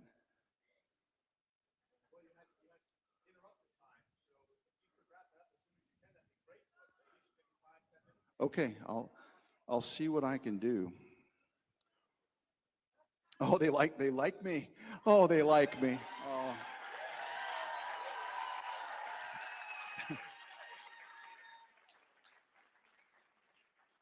I appreciate that as a guy that never gets invited to the prom. I never get invited to the prom. Because what we're saying threatens Conservative Inc. It threatens the operators. It threatens people that want to be a part of the Trump movement because they're addicted to power. They're just not addicted to truth. So let me end with this. Trump's memorandum, this Defense Production Act of 1950, is not a minor bureaucratic move. It's not. It is a formal presidential determination that conditions exist which may pose a direct threat to the national defense. He is telling you, bringing you along, but he can't alert and spell it out for the Rachel Maddows of the world because he's trying to reduce the friction when a kinetic conflict happens. It's going to happen. But the degree in which that conflict manifests itself will be so wildly different in the year 2026 than it would have been in 2020 that all the left has are paid agitators that, guess what? They know exactly where the money's coming from, where it's going, and he's got them in a corner. Now, this Defense Production Act,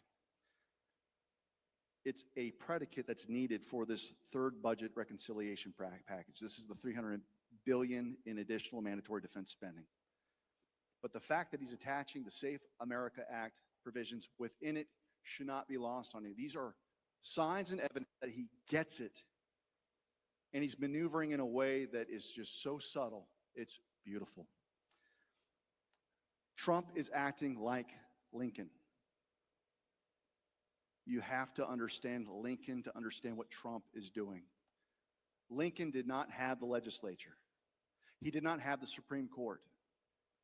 He made a decision based on a national emergency to, quote unquote, violate the Constitution because he didn't have the power to suspend the writ of habeas corpus.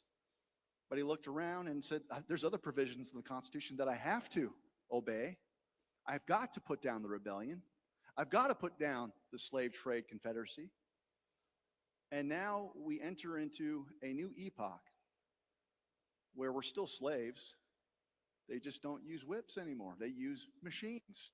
They still plunder your income. This entire Bondgate extravaganza is just a reminder that we are slaves. The fruits of your labor have been taken from you.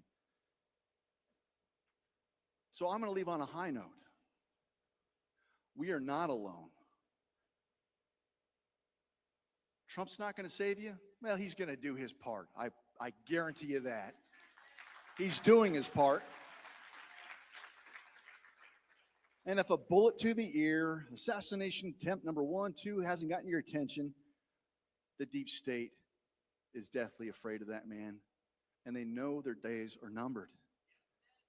My plea to you is to not give up the day before you see what you want to see, which are arrests.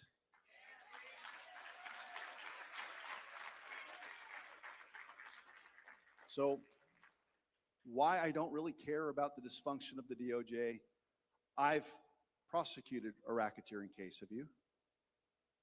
I've done RICO. Have you? As great as RICO and racketeering is, it is not made for this problem. It's made for the mafia, sure.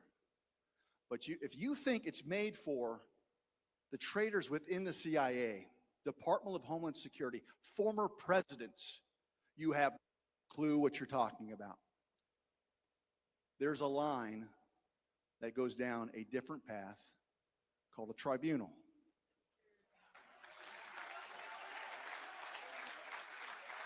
There's a place for the DOJ. Don't get me wrong. There's a place for plea deals en masse. When people ask me, David, one thing to improve our elections, they're thinking, get rid of this machine, get rid of the e-poll book. And those are fair questions. The one thing that we need to see is a prominent traitor brought before you with due process, of course. And after that due process, they get to suffer the legally prescribed penalty, which may or may not include a firing squad.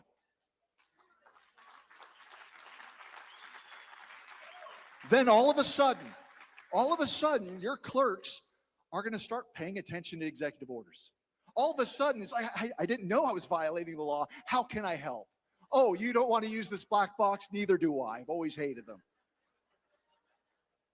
But it's going to require that.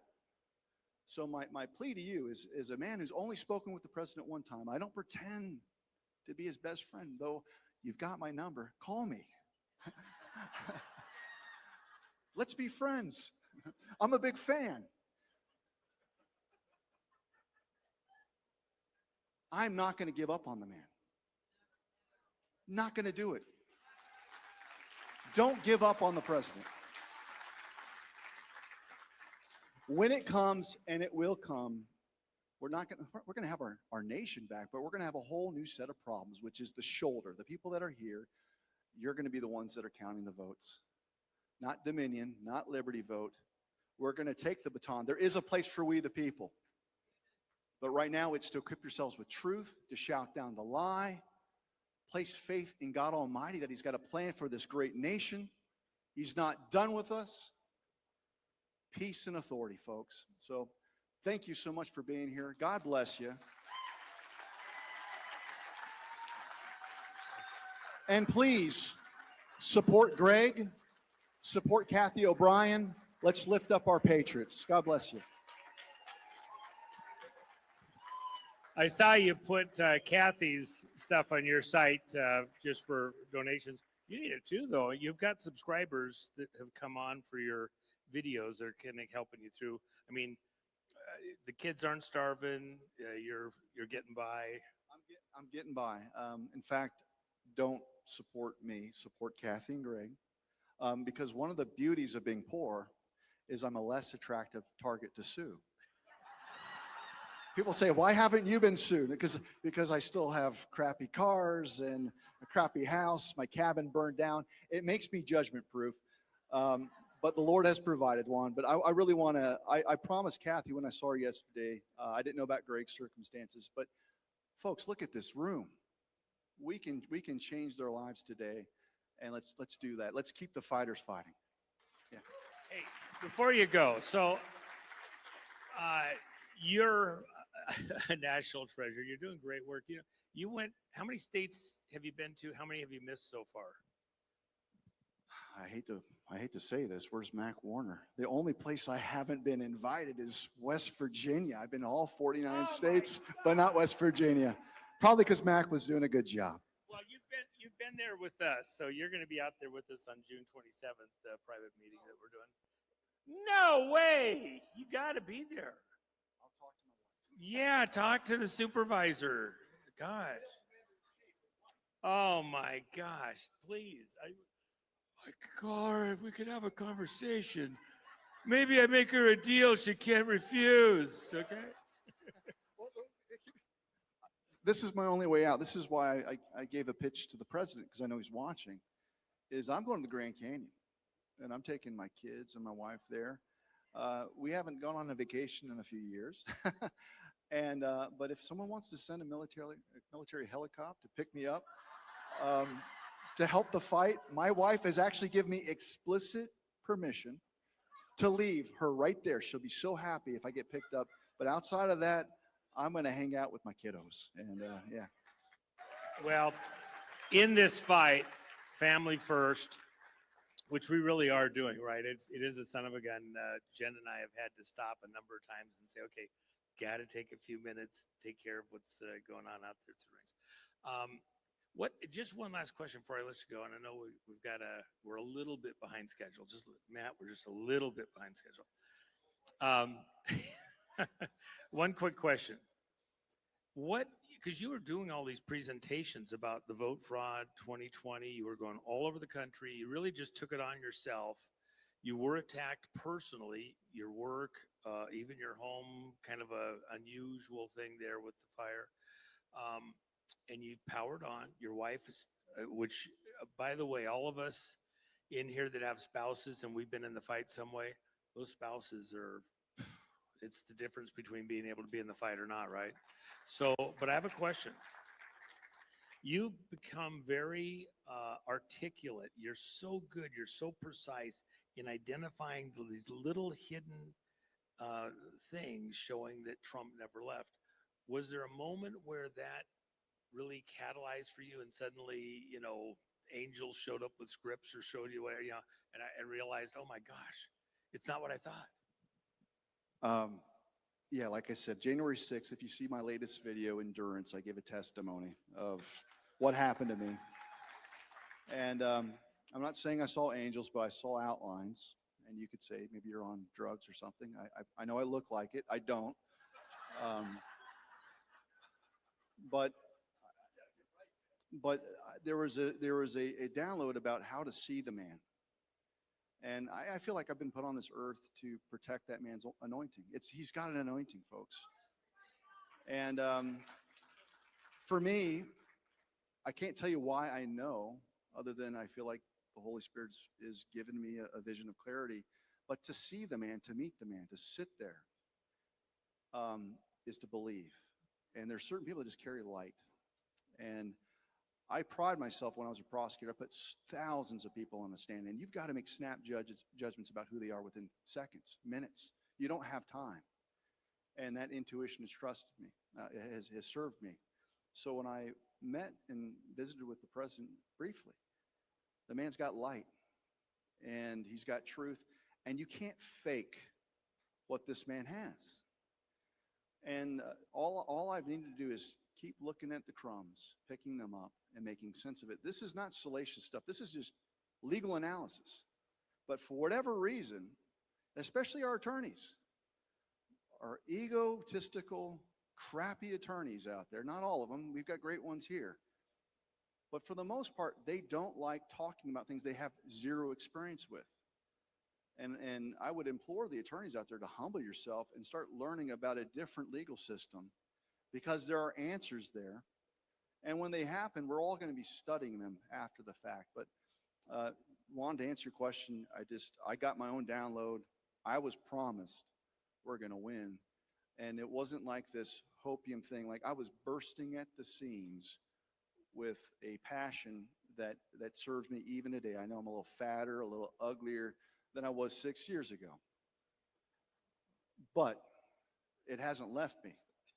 And I'm so thrilled that even now this is surreal to be standing here in front of how many people? 800, 900 people. This place is packed.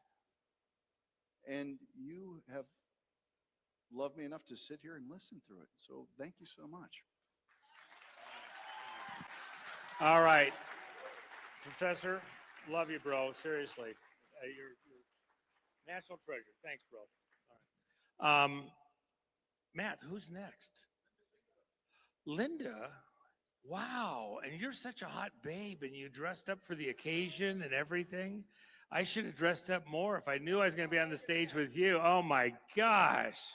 So I was kind of, and look at you. You two, yeah, I didn't get the memo.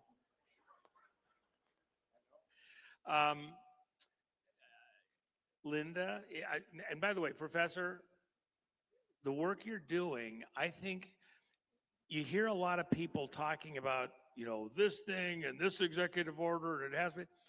He does that presentation in such a way that it's hard to argue if you've actually listened to it, even for people around you that haven't understood that. He just gave you in the visuals what you need to help red pill some of the people around you, right? So, all right. So Linda, oh my gosh. What are you going to tell us about today? I think I'm going to talk about election fraud. I wanted to talk about cookies. I wanted to talk about, you know, stuff that really, you know, empowers me to get through the day. But you're going to talk about more election fraud? I will have cookies later. Okay. Election fraud is such a big deal. You experienced it yourself. Yes. In a very real way. That's why I want you up here. You've had time to go through the process, the courts, the cheat, and you have a very personal story. And I think it's very important for everybody here, because yours is not a unique situation. It's just yours is better documented, and I think you're better at articulating it than a lot of the people who just went through it. Mm-hmm. Okay? All right. Love you. You're going to get a treat. Linda, Well, Mike is yours. thank you so much. I am absolutely thrilled to be here. Juan, thank you so much. Matt Meck, he's actually on my board of directors.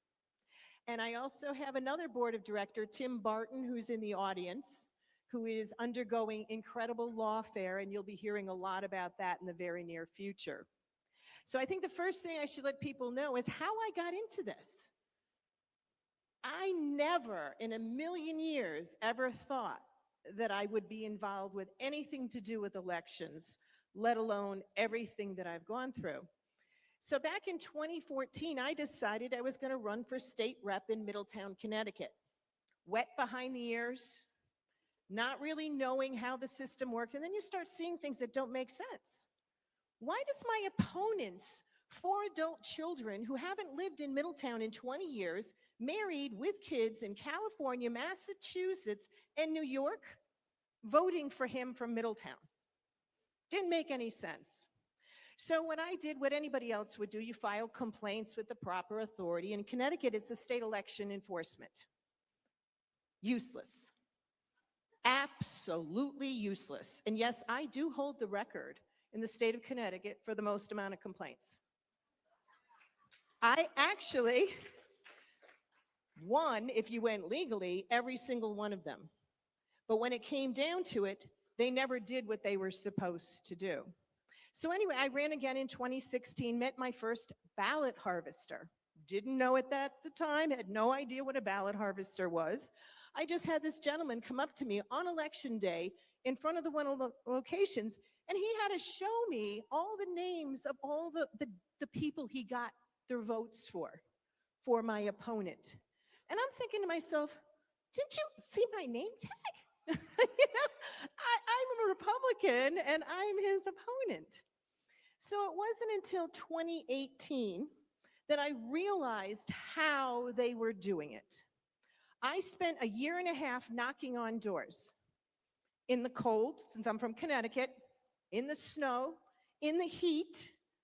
And I got to tell you, one other little thing I always stuck by is you never walk across anybody's lawn. So there's a lot of homes that are up high driveways, that you walk up the driveway, down the driveway, and 10 feet over here, you walk up the driveway and down the driveway. So anyway, we put together probably about 6 inches of hard evidence to show all the fraud that I had already found. I contacted the Chief State's Attorney's Office, and they said, we don't have the resources. Who did they tell me to go to? The State Election Enforcement. And what did I say they are? Useless. My husband has told me to stop saying that. He said, you can't keep saying that in public. And I said, all right, honey, they're absolutely useless. They don't do their jobs. So we go through the election. And actually, just before then, it was 8 days before the election, I was actually meeting with the FBI. And I'm like, oh, this is going to be good. They're going to help. 7 a.m. in the morning, I get a phone call, and they said, we can't meet with you. And I'm like, well, do we need to change the time or the location? And they said, no, it'll look like we're interfering with an election. I remember that day as clearly as it was yesterday. That I was on the phone begging the agent to take my information, take my evidence. I was actually crying on the phone. Never happened. That was the day Fight Voter Fraud was born. Because I figured if somebody else came along this, like, as you know, I'm a quiet, shy person. If I can't get anything done, what about everybody else? I didn't realize it at the time that that was the day that God chose me. Through the tears and saying, oh my God, a year and a half and I'm going to lose, and I know why I'm going to lose. So as time went by, I was trying to figure out what we can do. What can I change? We call things out, nobody does anything. As time goes on, we end up having this Report It app, because at this time I was just doing Connecticut. The Report It app, we geofenced in Connecticut, that you can report on your phone any fraud that you might see before or after or during election day. What I didn't realize is that when you put it on your website, it can come from anywhere in the country, if not world. So from November of 2020's election, and this continued for 2.5 months, at least every 5 minutes, I was getting reports. 37 states, 2 countries. So it was the second day after the election that things started to change. Because by the way, it was just me at the time. I had some volunteers, but it was just me. So this woman from Virginia contacted me and she said, do you have any for North Carolina? And I said, I've got about 24, 24 credible voter fraud information, which by the way, people were turning in their ex-husbands, their landlords, their neighbors, people are turning in anybody. And then I even got someone who said, if I wanted a fake ID, this is where you go. And I'm like, oh my God. So I ended up talking to that attorney about an hour later. She was actually working with Sidney Powell and Rudy Giuliani. So then they decided they wanted all the credible reports from all the swing states. So what they were doing is they were going out and getting affidavits from the people they were talking to. Fast forward to August of 2021, I'm invited to DC to speak to a number of people over the course of 2.5 days. Then I get told, well, we need to change the location because there's more people that want to talk to you than the facility would hold. And I said, you know, I really appreciate this. And I remember saying, why the hell do these people want to talk to me?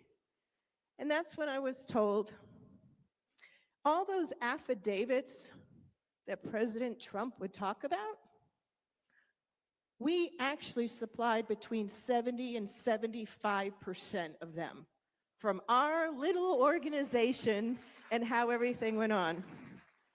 So I was really proud of that. I knew I had probably about 50%, but I was really happy to hear the number was higher. So as we are going through all the stuff, what I decided to do is we wanted to start doing the deep dive to prove the people, the actual people, not numbers. We don't look at numbers, oh, 27 people, voted this way or that way. We wanted to see the people who had moved, the people who had died, the people that had double voted, and actually prove that they were violating the laws. Fast forward again, we had at one point over 2,000 volunteers across the country. They were our silent army of silent army of volunteers. They couldn't tell anybody they were working with us. We didn't want anybody to know what we were doing. Because once you tell the enemy what you're doing, they will do everything they can to thwart what you're working on. So as we go on and we're learning how to do this process, we built an SQL database. We know every single person, every single address. We know the 168 registered voters at a single family home in the outskirts of Chicago, and an outhouse in Texas. We have all of that. We know where they are. But what we needed to do was make sure we drilled it down to prove the actual people. Some of the things that we've come across was the dead people. And everybody says, oh, don't worry about the dead people. Nobody's going to vote for a dead person. Did I tell you I live in Connecticut? So there was, in November of 2020, we found out there was 7,742 active dead people on the voter rolls. Does anybody want to guess how many of them voted? Not all of them, but 542, and some of them even voted in person, which is absolutely amazing. Talk about dedication. And I also found out the joke in Connecticut about the cemetery votes really is true. And it's not just Connecticut. Is anybody from Florida here in the audience? You guys have the Lazarus effect. Oh my goodness. Your people die and then they come back to life 20 years later and continue to vote. Wisconsin. Oh, you're dead people. Your dead people flip back and forth. The Wisconsin officials will take them off, 2 cycles, that's all it takes, and they're back on again. This has been going on across the country for decades, So we believe one of the biggest problems is obviously the voter rolls. So with the voter rolls, what we had been doing, we do analysis. We prove the states that have violated HAVA, the NVRA, but we also know the people that are doing it. Whenever you see or hear someone say, oh, they registered 1/1/1800, that's a default. That means somebody did not do their job with the registration. And no, we do not have thousands of people that are over 126 years old voting, because the default in the system is 1/1/1900.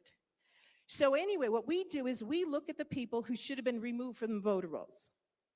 If you do not vote in 2 consecutive federal elections, you're supposed to be canvassed to say, hey, are you still out there? Are you still voting or not, etc. Then depending upon the state, some people automatically remove them. In Connecticut, you get to go on the inactive list for 4 more years, unless they hear something otherwise. And then by the 9th year, you are finally put on the off list. The only difference is when you're dead, you're dead. You don't have to wait. They're supposed to immediately remove them. And what we tell people is that if you haven't been voting, or these names are on the list and they haven't been voting, somebody's gonna vote for them. And we in Connecticut have Wanda the ballot stuffer. I don't know if anybody have heard about her. She's known around the world for stuffing those ballots in the ballot box. Well, we actually went to the Supreme Court in Connecticut with something I had done over that. There's a law 9-368 from 1837 that says, if 3 electors find that another elector violated any election law, and they have the evidence and they sign an affidavit, they can then go directly to the Superior Court judge who shall issue the arrest warrant. Looks pretty solid. It was used once in 1959 in New Haven, Connecticut. Long story short, we end up getting into the Supreme Court, which I got to tell you, my attorney said when he first met me, since then, his only goal in life is to retain his law license because we push the envelope. So we wound up making it into the Supreme Court. And again, I'm going to condense this down. And the unbelievable thing happened. Well, first of all, I have the Attorney General who's supposed to be standing up for me. He's on the other side fighting with the Chief State's Attorney against us. So the ruling comes down, and the ruling says we don't have standing based on Massachusetts law. This is the Supreme Court in the state of Connecticut, using a Connecticut law, made their determination using Massachusetts law.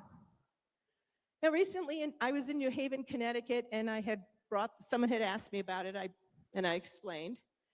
Well, John Bolton is running for Attorney General for the Republicans in Connecticut. As everybody was saying, no, that didn't happen, he stood up and he said it was the most incredible thing he has ever seen in his life, using the Massachusetts law.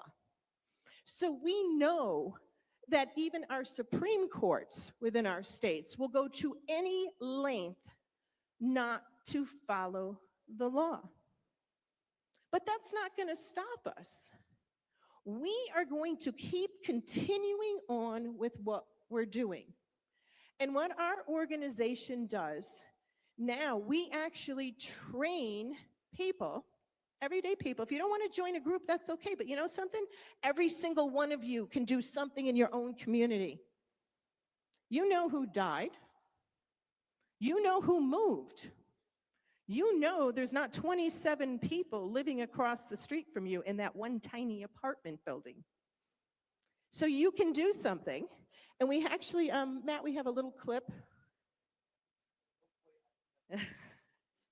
Quick little clip. Hi, I'm Linda Sinkowitz. I'm the founder and CEO of Fight Voter Fraud.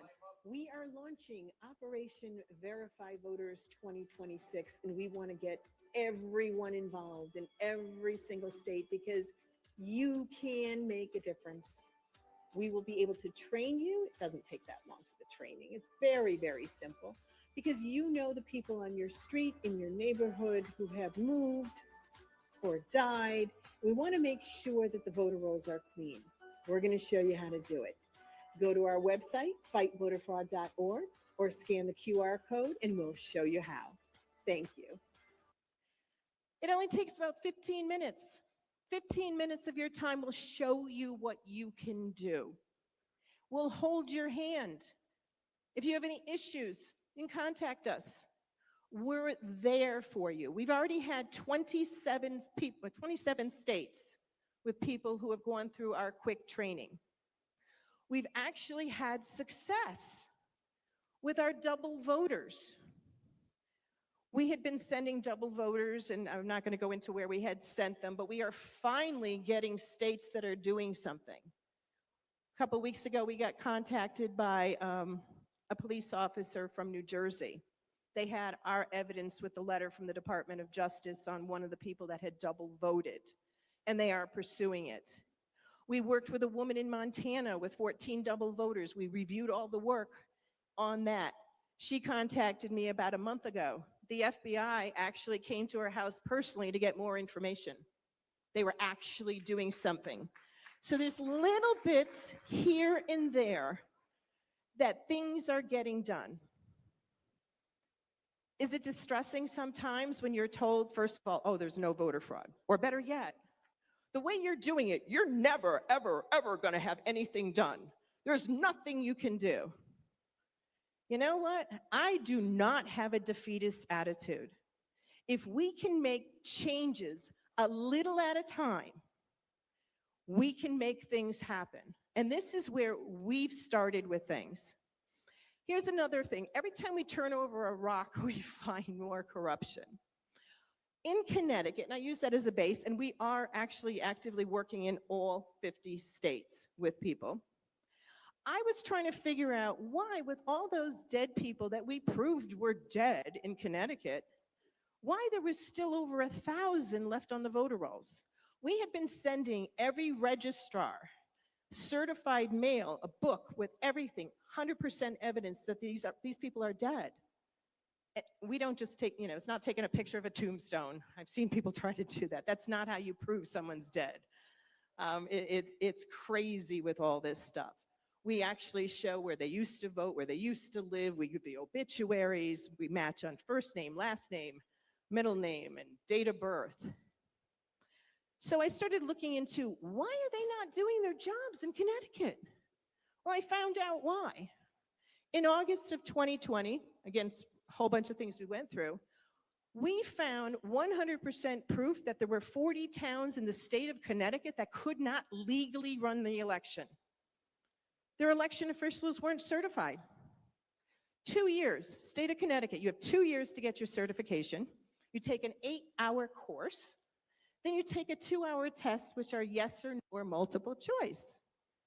You only have to score a 70 to pass. Oh, did I forget to tell you? It's open book. The bar is so low, you trip over it.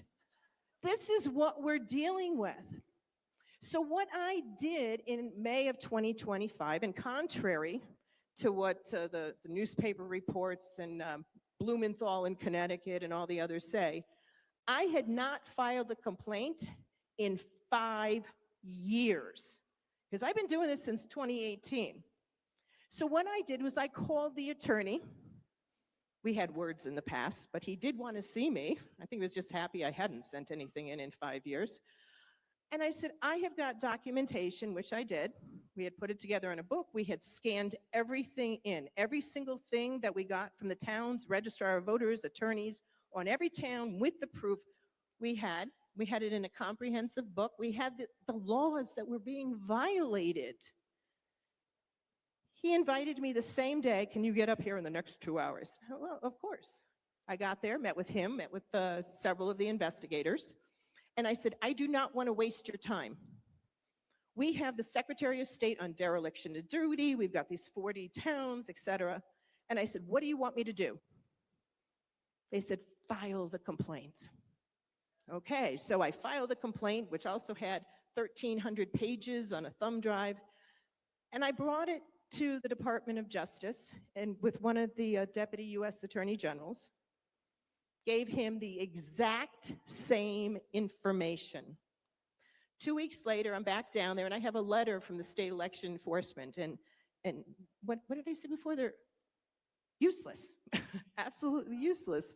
So he looks at the letter and he said, well, where's the rest of the information? And I said, that's what I gave you 2 weeks ago. The state of Connecticut said it was unnecessary to investigate. Unbelievable. This is what goes on. So I also encourage everyone, check to make sure your election officials actually have their certifications. You can't give up. You have to keep moving forward with what you're doing. Now, this is going to be the first time I'm actually going to read something because I wing it all the time. I usually say, you want me off the stage, use the hook. Just pull me off. That's okay. So the other day when I got here, was actually in the elevator, and it came to me. This is from the Declaration of Independence. And I was reminded of it because anybody saw the movie National Treasure with Nicolas Cage, when he ends up going and deciding that he is going to steal the Declaration of Independence.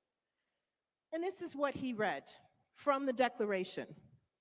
But when a long train of abuses and usurpations, pursuing invariably the same object, evinces a design to reduce them under absolute despotism, it is their right, it is their duty to throw off such government and to provide new guards for the future security.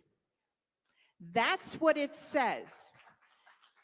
Now, if you also remember, Riley Pools had no idea what it actually meant.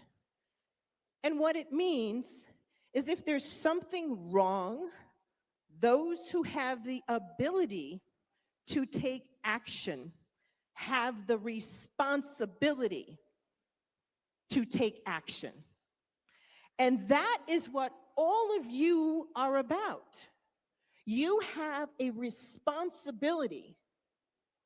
And as Greg and David has said, you can't forget about what you see and what you know and what you've learned.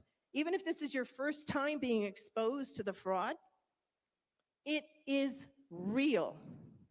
It is absolutely real.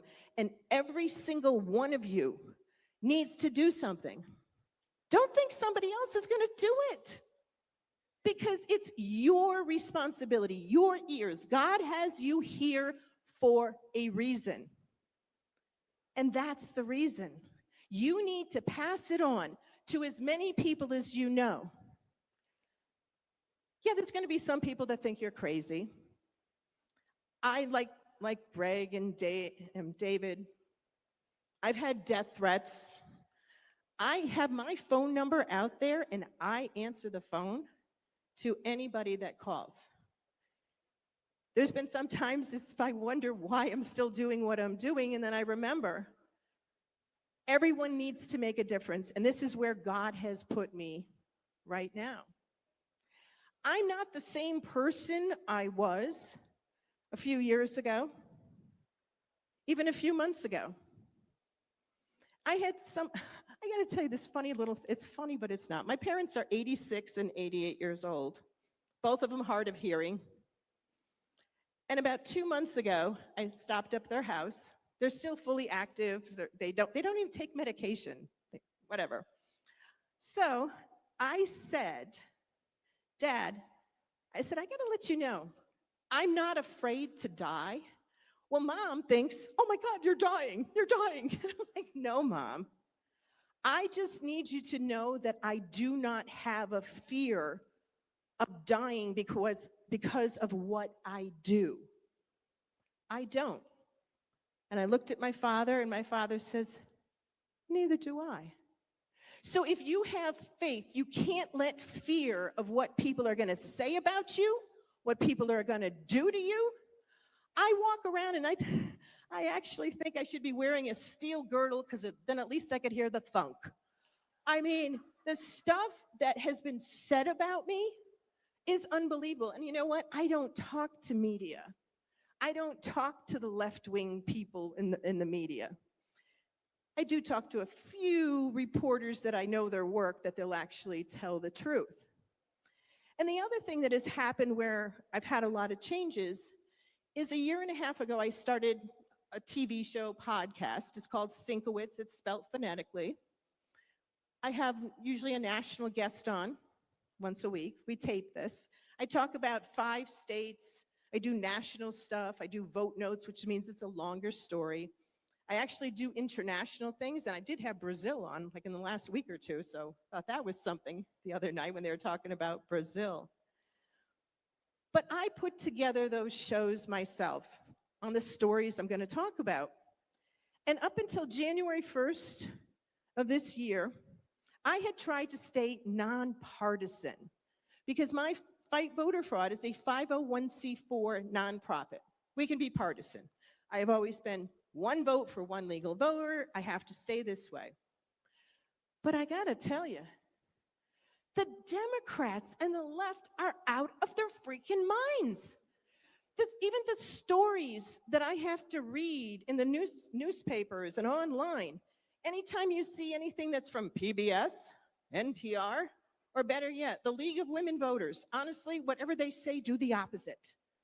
Because it's crazy. These women for the League of Women Voters think us women are too stupid to be able to change our last name when we get married. I mean, really, or better yet, we can't have the DOJ getting our voter rolls. Then they'll have the last 4 digits of our social security number. Excuse me, who gave you your social security number? They already have all the digits. The last 4 is just an identifier. That's it. So now if you go to my show, I actually have a box of tissues that I call for the wah-wahs. So anytime I'm reading a left-leaning story, I get the tissue box out. So I've been pretty outspoken recently about a lot of different things. I didn't want to get political with anything. But then I had something else happen. There was a wonderful person who spoke yesterday who was actually the inspiration for it. And that's attorney Peter Tickton. I hadn't wanted to do anything political.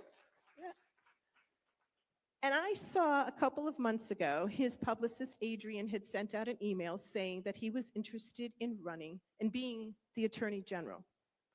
Within 5 minutes, I emailed her and I said, I would love to do a 30-minute special on Peter, on why he wants to be Attorney General. 2 days later, we had that done. And I remember my producer saying, Linda, I thought you said you didn't want to do this. And I said, I changed my mind. So now what we are doing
set up on the website, but we can also accommodate you. We can do groups, anybody.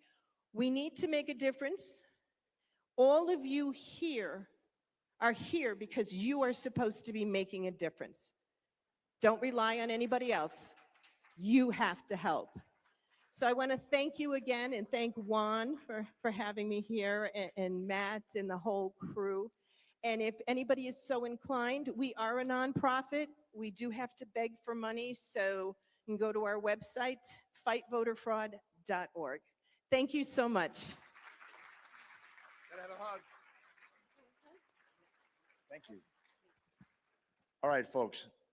If I can, I'm going to give the microphone to Juan, but if I can, it's going to be an honor to have Ed Solomon up here. I'm going to explain what we're going to do real quickly. I'm going to give it to Juan, and I'm a jarhead, right? We ate crayons, for God's sakes. We asked Ed to give us a presentation with the help of Roger and Mark and everybody else here, so even Marines can understand when he's talking.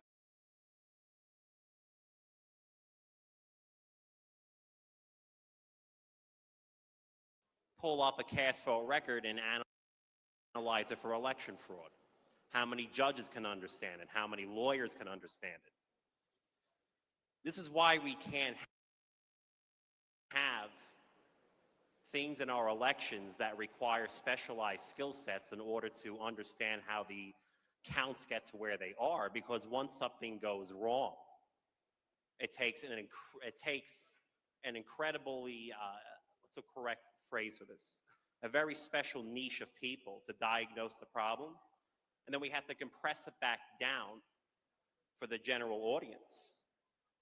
And so the one thing I want to say before we get started is the number one reason to get rid of computers in our elections and then return to hand-counted paper ballots on election day only and at a precinct level, 400 or 500 people a precinct, is so we never have to have a conversation like this ever again.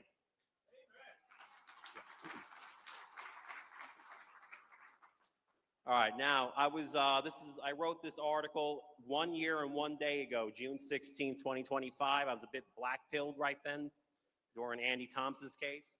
I said, why Nevadans deserve to have rigged elections. That's how angry I was. Anyway, I'm a little happier today. So, taking the same images from that newspaper article from the Nevada Globe, and we're calling this synchronized election results and lockstep parallel motion. And we're going to be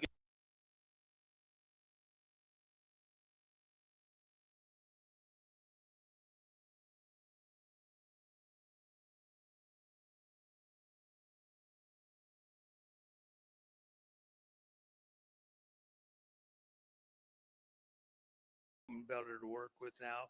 He was working on a prehistoric dinosaur computer, and we got him something newer so that he could work. He's a little bit hard of hearing, so he'll do the talking. We won't have to force him to listen.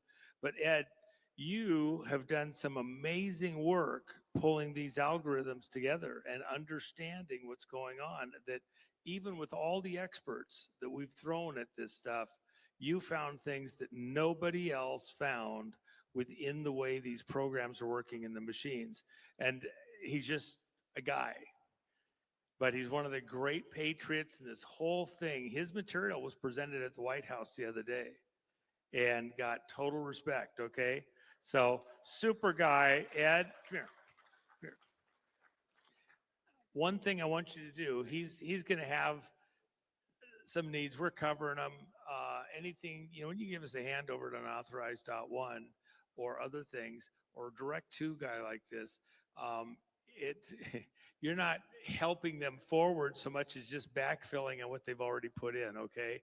We're way deeper than people realize. Ed's one of those guys, you did it all out of your own pocket, your own time, your own mind. whatever I could do. Whatever you could do. But you did it. I did it, man. Okay, Yeah. stuff that world-class experts did not get it. You saw things nobody else did. Ed, thank you so much for coming. He flew out here, he was willing to walk. We said that we don't have time for that. He's got out here. We paid for an actual airplane for him. And I'm going to hand it over to you, bro. Thank you. They're yours. Okay. So, perhaps the most important thing to preface this with is why we shouldn't have computers and technology in our elections to begin with. I'm not a chef. I can't cook a Chateaubriand. I'm not a mechanic. I can't change an axle on a car. How many of you here are computers and programmers? No, right? Well, the general ones, you get what I mean. How many people can do calculus, can do rates of change over time? And no. How many law enforcement officers can pull up a cast vote record and analyze it for election fraud? How many judges can understand it? How many lawyers can understand it? This is why we can't have things in our elections that require specialized skill sets in order to understand how the counts get to where they are, because once something goes wrong, it takes an incredibly, what's the correct phrase for this? A very special niche of people to diagnose the problem. And then we have to compress it back down for the general audience. And so the one thing I want to say before we get started is the number one reason to get rid of computers in our elections and then return to hand-counted paper ballots on election day only at a precinct level, 400 or 500 people a precinct, is so we never have to have a conversation like this ever again.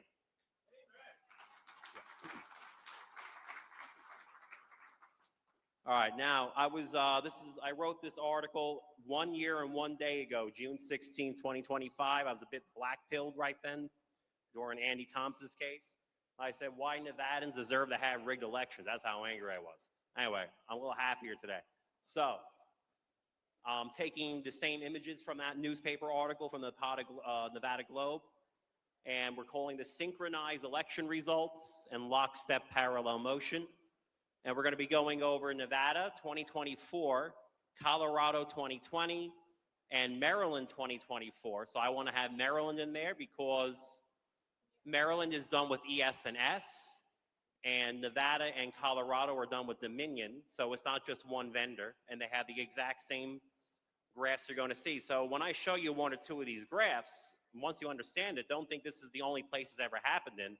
Give me the cast vote record of any one of the 50 states in the union of 2020, 2022, 2024, and it's going to happen again in 2026, and you're going to see stuff just like this. Hey, folks, please keep it down. Ed's speaking. Yeah, let's keep it down at the back, even though we're getting in line for that stuff. But stop for 1 second. Ed, I want to mention one thing. He just gave you a term that is going to be part of the glossary that you want to have in your armory as we go to battle on this stolen vote. Lockstep parallel motion. You coined that term, I think, did you? So think about what that means. They're all in step, parallel in all of these different votes. If you don't get that, you don't understand anything of the rest of what Ed's about to say. Lockstep, parallel motion, okay?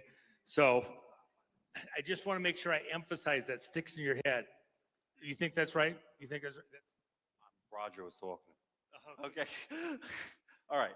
So we're going to start. This is the chief exhibit in the case of Andy Thompson versus Secretary of State in Nevada, which we filed in December of 2024. That case is still ongoing because they don't know how to get rid of it. So what's happening in this graph? Well, there's three modes of voting. There's an early voting, election day, and mail-in voting. They rig all three. We're going to deal with the mail-in vote here. And we're looking at roughly 500,000 mail-in ballots. It's 443,000. And we're pulling them from the cast vote record, which comes from the Secretary of State's office. So it's not like it's my own data source or it's some PCAP thing. This is, I go to the Clark County Registrar of Voters, I download the cast vote record, and let's say there's 1 million ballots. Row 1 is ballot 1, row 2 is ballot 2, down to row 1 million is ballot 1 million. It's not that complicated. And it shows me every single candidate and proposition selection made on that ballot. That's it. If there's a 1, it means the person filled it in. If there's a 0, it means they didn't fill in that bubble. That's it. Very easy to read. So what happens when I look at the mail-in vote only? Because just so you know, There's technically an early voting that happened that I've taken out of here. There's an election day vote that happens around here that I also took out. So we're only looking at the mail-in votes, all 443,000. I said, I'm going to take I said, what is 3% of this number, 443,000? It's about 13,000. So I chose an arbitrary number, and I said, I'm going to take every consecutive batch of 13,000 ballots. Now I'm going to split them into Trump and Kamala voters. Then I'm going to split them again into how they voted on abortion or as to how they voted on adopting open primaries for future elections, okay? So when I do that, let's say halfway through the election, this would be about 220,000 ballots in. It says that 65% of Trump voters were opposed to state question 3, and that maybe 48% of Kamala voters were opposed to state question 3. And I go, okay, how about the next batch of 13,000 ballots? Let's say it comes down here. And now it's, okay, 58% of Trump voters were opposed and 2% of Kamala voters were opposed. Is there anything wrong with there being a partisan difference between Trump and Kamala voters? No, we actually expect that. That's not the problem here. Wait till you see Arapahoe where there was 0 in Colorado. But anyway, the partisan divide isn't the problem. The problem is that the rate at which they change is identical from one batch of ballots to the next. So look at this in the yellow regions. When Trump voters go up, Kamala voters go up by exactly 6/10 that amount.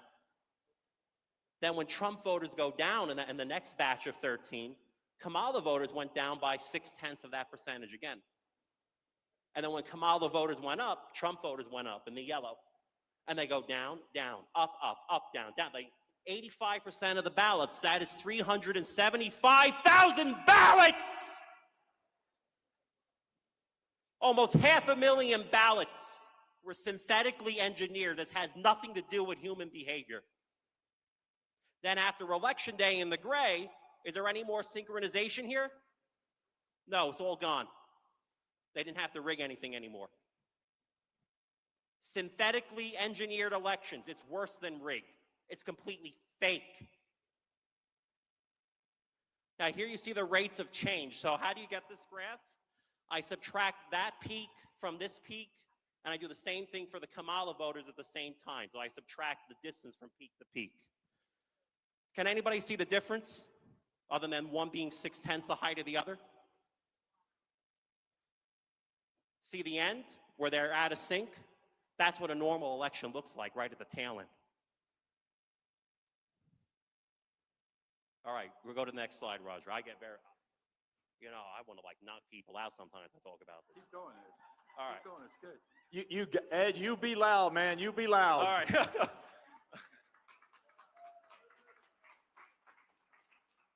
All right, so here's Arapahoe County. We'll probably we'll do Mesa County more later tonight for Tina Peters.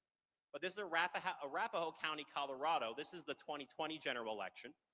Did the same thing. So in El Paso County, there's a 30-40% difference between how Democrats and Republicans wanted to raise their taxes or not, which you would expect. Except in Arapahoe, there's no difference between Trump and Biden voters. Blue is how Biden voters voted on the repeal of Gallagher, which resulted in the tripling of property taxes, by the way. And then the red is the Trump voters. Can anybody see the difference between every consecutive batch of 10,000 ballots?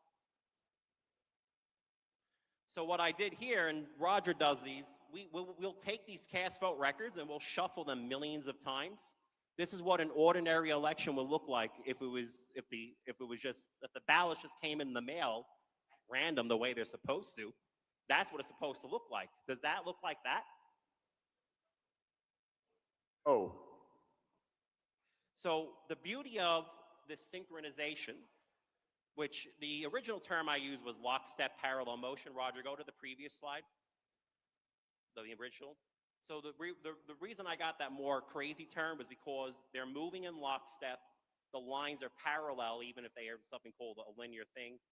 And it's in motion because it's happening over time. But the word that Mark Cook used, I actually like is synchronized election results, because the rates of change are synchronized, and it's impossible. There's no controversy. There's no theory you can come up with that says how this could happen in a fair election.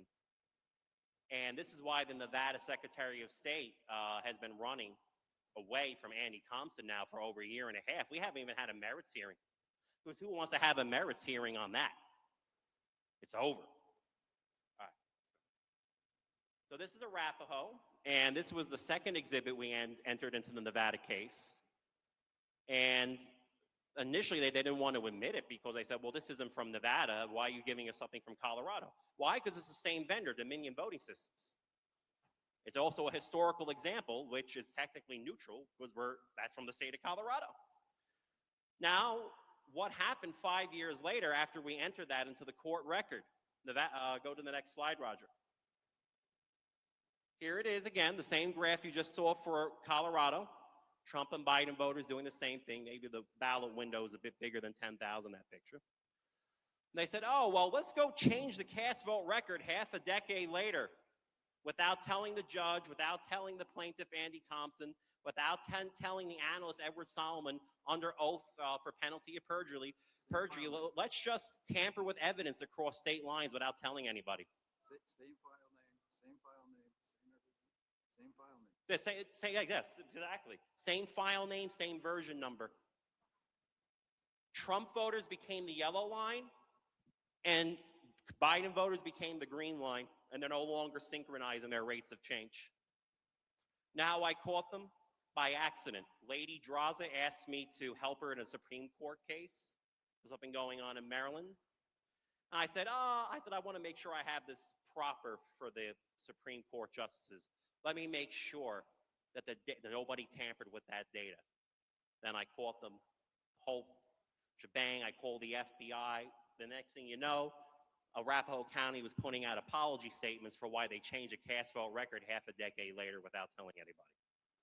So you put two and two together. What's the most important thing? Because I know there's a little mathematical controversy about Arapahoe in particular that I don't want to get into today. And let's just assume for the sake of the argument that the excuse Arapahoe County gave is correct, for the sake of it being correct. There's no point even discussing what that was. They still proved with the new cast vote record that lockstep parallel motion can't happen naturally. So then why is it still in the Nevada elections in 2024? Why is it in North Star Bureau, Alaska for the 2025 election? Why is it in Fulton County, Georgia in 2020, 2022, and 2024? Well, in fact, why is it everywhere I look in any cast vote record that I ever get my hands on? It's not hard to find. It's very easy to figure out which ones and how they're going to rig it. It's not like I'm coming to a predetermined conclusion. I just graph the data as it is from the states, from the Secretary of State. All right, Roger, let's go to the next one. All right, so here's another one. How about this is early? Yeah, that's the early vote, and that's election day. So here it is again. We're looking at abortion. We're looking at Trump voters only for the moment in red. So this is Clark County 2024.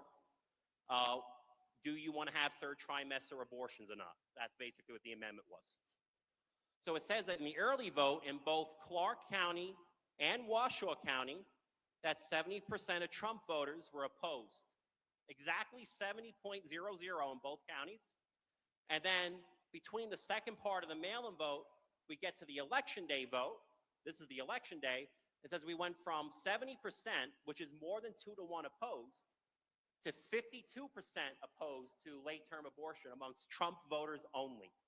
Because Kamala voters are down here at only 8% in both counties. Why would Trump voters go from a near 3 to 1 ratio against late-term abortions from early voting to a near 1 to 1 ratio on election day? Does that make sense to anybody here? No. It's not the voters. Now let's look at Kamala. We're going to get there. Let's look at the Kamala voters. I come from New York. I know a lot of Democrats. And you know what? Doesn't matter if you're a Democrat or Republican. I don't know anybody in my personal life that endorses a late-term abortion. Their own polls, fake news, their own polls will show you that. that the partisan difference on this doesn't bear, I don't think it even exists at the third trimester. You're telling me that 92% of Democrats who voted for Kamala want late-term abortions? And some people go, well, maybe it's the wording of the bill. You know, they use, you know, all their crazy euphemisms for it. Okay, well, I can go look at Colorado 2020, where it was explicitly written to ban late-term abortions, and you got the exact same result if you split it by Trump and Biden. Doesn't hold. Now let's go back to one more previous, so we get to the human thing. One more back. So this type of behavior, ordinary humans that are criminals, rigging an election and stuffing ballots, they cannot create this pattern. If I told everybody here, I want you to stuff ballots to this predetermined outcome at the end, I guarantee you're not ever going to, not in a million years would any of us create this pattern, even if we were trying to rig it. This can only be done by a computer. And now I want you to know how it happens. How did this happen? Because I can split this into congressional districts. I can show you Trump voters in District 1 moving in synchrony with Kamala voters in District 4 in Clark County. Okay? How does this happen? Do they act on all these subgroups at once? No, it's a very dumb algorithm. So there's another line in the middle you're not seeing here, and it's the overall yes to no ratio, regardless if you voted for Trump or for Kamala or where you live. And what they were doing was flipping no to yes on abortion or no to yes on state question 3, regardless of how you voted for president, regardless of where you lived. And that makes everybody do the same dance at the same time. It's mathematically forcing. Flipping votes. Not deleting, not inserting, flipping with the computer. It's the only way to recreate that pattern. Now, on that, I was going to say something about out as well. We even know the direction in which it's flipped, okay? How do we know that? Because if I divide the height of the red line by the height of the blue line at any moment in time, the ratio actually remains a flat constant. So I know the flip is no to yes, because if the flip was from yes to no, and I divided the height of the red line going to the top by the height of the blue line going to the top, it's not constant. So we even know the direction of the flip. So when they say, oh, well, ballot flipping occurred, but maybe you don't know who it's for, Mr. Solomon, cases. Actually, I do know who. I know exactly who they flipped them for. This is what happens when. Anybody here play a video game called Half-Life years ago? No, I see a few people. There was the opening chapter was called Unforeseen Consequences. And it was about a bunch of geeks and computer scientists and particle physicists that thought they were smart enough to open portals to other dimensions, and all they did was accidentally open the gates to hell in a resonance cascade. That is your resonance cascade right there. They didn't even mean to do that. That it's an unforeseen consequence of their own rig. Why did it take so long to find something like this? Well, believe it or not, nobody wrote a textbook on algorithmic election fraud. Yeah, so I mean, you know, you want to go to, yeah, I should. I actually have hundreds of pages, thousands. But you know, if you want to be a counterterrorism agent and you're writing in law enforcement, you can go find some, you know, interns and whatever, and you're going to find, you go find how to do it. You want to go prosecute white-collar crime? There's plenty of internships and courses on that. You want to be a chef? There's a course on that. You want to be a mechanic? Is there any course on election fraud? No. So this is why it took so long to find these, because if you just looked at yes versus no on abortion without splitting into Trump and Biden voters, you're never going to see anything. It actually looks like a fair election. If you just look at Kamala versus Trump and nothing else, it looks like a fair election. I can't tell you. And it's 3-1 to only 49% opposed in the election.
and then cool under pressure, okay? That's trained into them. You fight like you train. And that's part of what really, I think, is part of this whole crowd. Most all of you, we kid about Nino's Cremo and hand wringing and everything else. But when the pressure came, and most people ran away because they didn't like the societal pressure, their friends, their relatives, the pressure to get the shot, and you knew better. At so many levels, you're the survivors who have pressed through and stayed on point. And really, we wouldn't be doing an event like this if it wasn't for the fact that you guys are here. We're just facilitating you guys. It's your event, seriously. It's not that I'm putting it on or unauthorized or the coalition. You guys made it happen. We're just trying our best to facilitate this part of the Patriot community so that we can make our way through societally. And by the way, all the news stories, all the actions, everything that's happening right now, again, as I've said several times, you're moving from the tail to the head. Everybody was abusing you. You were the misfit toys, whatever. 1, 2. Tell me I'm wrong. Every one of you has a story 1, 2, 3, about 4, 5, how 6, the 7, relatives 8. look at you. Okay, how you're thought of at work. Seriously, and you survived that. You're not SNIOPs. You know what a SNIOP is? S-N-I-O-P. A SNIOP is a person that is susceptible to the negative influences of other people. You are not susceptible to those warm brain waves, whatever. You're survivors. You're pressing through. You have a brain in your head. You know, there's a scripture, God's talking to his people through the prophet. And he says, through the prophet to the people, I have not made you an ass. You're not a donkey or a cow to be led around by the nose with a little nose ring. Okay? What is this deal with the nose rings, by the way? It's the hygienic issue. But I haven't made you like a donkey or an ass. You have a brain in your head. The prophet's telling the people, you have a brain in your head. And I gave you those scriptures. I've given you the prophets. You know these things. You can do the analysis and come up with the right answer. So do it. You're not supposed to just sit there and let some guru tell you what they think supposed to do. You all have a brain in your head. What we do is we try to provide things like Joe Hoff's articles, the podcast where the various people do stuff. I see David Clements here. Some of the best work that you've done in your entire life has been these last few months. I mean, those videos, how many of you have watched some of the David Clements videos? Wow, superstar. Look at all the fine folks that we've had here giving you real information to work with and fill that brain so you can go out and complete the mission, okay? A lot of times, let me say this. Sometimes you're on a mission and literally even the people that sent you will never know the details of exactly what happened. They wouldn't believe it if you told them. And it's hand of God stuff at some crucial instant. Just a glint and you realize, oh, that's what's going on. Something that you're the only person that might have all the little parts and pieces of the information. It could be a family member, it could be business, it could be something of national import, but you're the guy. God has put each and every one of you in this audience in an unusual, specific situation that you're the only real one that can actually address that person, that situation with precision. Think of this. You're a precision instrument in God's hands to do something critically important, and sometimes it has to be enough for you that if the only person in all of existence that knows what actually happened is God, that's enough. Okay? And I know that throughout this audience, that is a common story. There's things that you've done. It'd be nice to get recognition by people around you. It'd be nice to get recognition for the president. Hello? Yeah, that was really great. A great job. Yeah, we all count on it. But all of that pales, right? If God knows, he's watching, okay? And then we had word just a few minutes ago, the president's been following the summit, as he should. And you know why? He already knows what all of us speakers might have to say. He wants to know how you guys are doing, how you're thinking about it, because at the end of the day, you remember I've told all of you, there's a number that's critical. You have to have 80+%, okay? In order to overcome all of these things that are coming and to avoid going into civil war. Some of these things are so radical. So it's important because you're the ones who are going to influence all the people around you. You guys, like the Gideons, just the chosen, the 300, thousands there, you're the chosen, and you're going to go into battle, and you're just going to have a lamp for a light to scare the living daylights out. You realize they went in, they didn't go in with a weapon. The Gideon story, go read it again. They just go in, and all they have is a lamp. At the right moment, they bring it out, and they're waving it around, and then they're, making all sorts of noise, okay? And the noise scares the living crap out of all of these camped up armies, and they start running into each other. That's what's going to happen right now. We're about to bust loose in these guys, but it's going to be you guys that do it. I so appreciate everybody that's here. I've tried to get a chance to say hi to as many as I can. If I miss somebody, we'll catch you in September. Bannon is ready to come on now, so I'm going to leave the stage, let Bannon come in, and he's been a treasure. Let's give it up for Steve Bannon and thank him.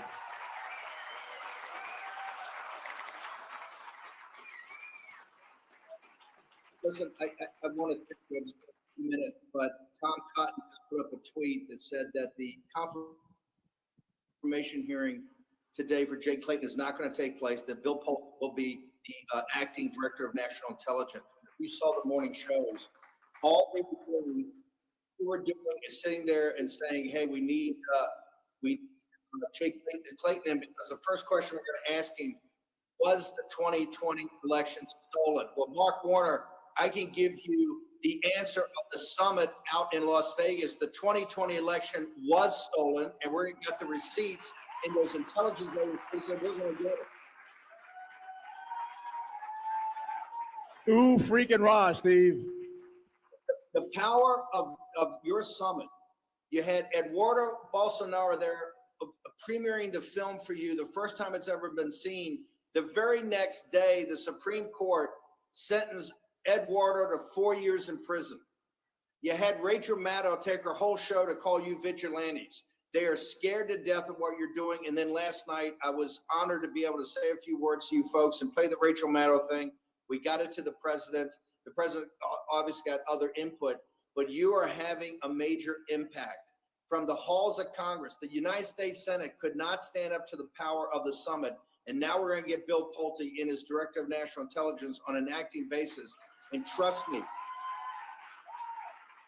Bill Pulte is going to pick up from the great work started by Tulsi Gabbard. You got John Solomons over there now. We're going to get to the bottom of the stolen election of 2020. And the President of the United States is going to get the Save America Act passed. We're going to implement it. We're not going to have this current midterm stolen. We're going to go on to victory from Las Vegas. I just want to thank you guys. Fight on, truth. Steve, thank you. You are a hero. Thank you.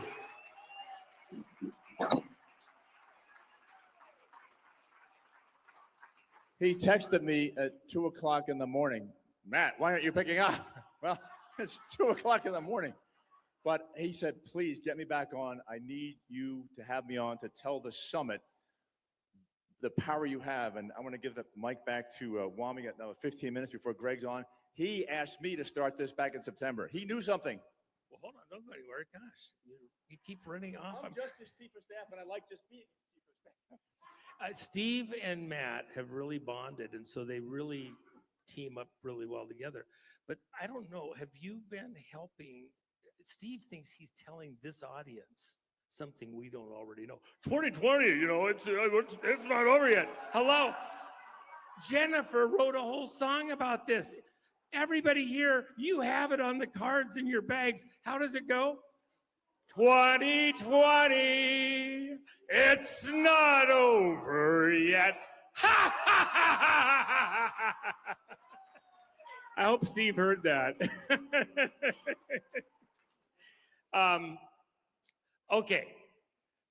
I gotta thank everybody here too. I did a private conference here, paid for it all, brought in about 100 people a couple months ago.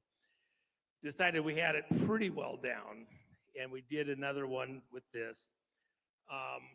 Nobody expected what happened, and of course, after I announced it, then I get the call from the folks with the movie, and then we had some other things happen. Brazil, South Korea. We have the South Koreans here, former president, okay? You're gonna see him this afternoon. So it wasn't perfect, and we're still working through some of the stuff. We tried to be as sharp pencil as we could, had to spend a pile of money on all sorts of things. But I thank all of you for being graceful as we try to work through it. We did kind of jam the tables in to make sure that we had everybody in, so it's a little bit tight quarters. Did you still have a good conference so far?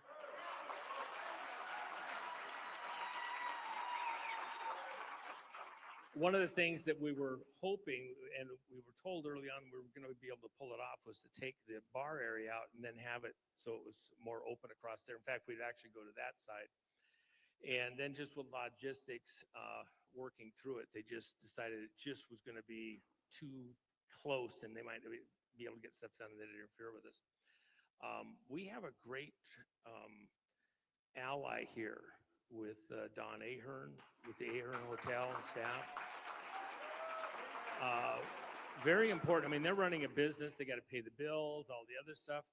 But when other places, when it really counted early on, wouldn't have anything like this around them, we had access to this facility and did a number of events, bailed. There was something that happened early on, and the kids were going to lose every penny they had. And I said, well, we can't have that. And so we were able to work something, come over here and do something, and got them out where they didn't lose any money, that they were doing another event. And then we've just continued on. And I can tell you behind the scenes, even where there's been concern, well, somebody's going to come after us, we're going to get stuff, they might do something legal, whatever. Top to bottom, they just said, well, send it, we're ready. And they never backed down once. It is a privilege to have business people with real assets, their reputation on the line, all sorts of things, decide to step up. It's more than just throwing money at something. It's more than just a name or personality. You still have to have this kind of access.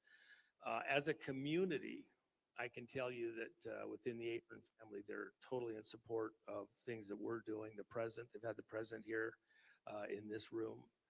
Matt and I were here for that and other things.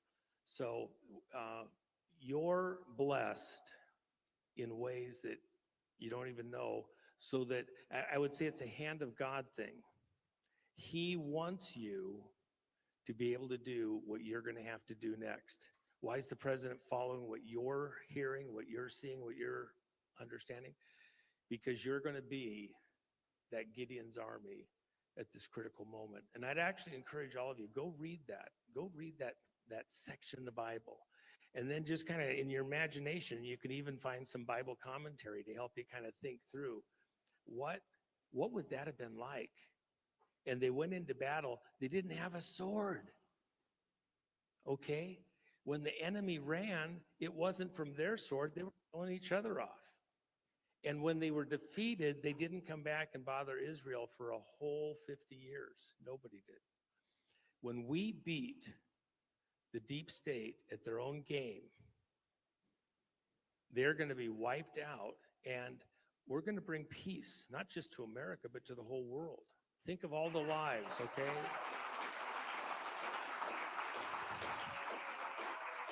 Everyone here affects a much larger crowd than you ever thought of. And by the way, you know what?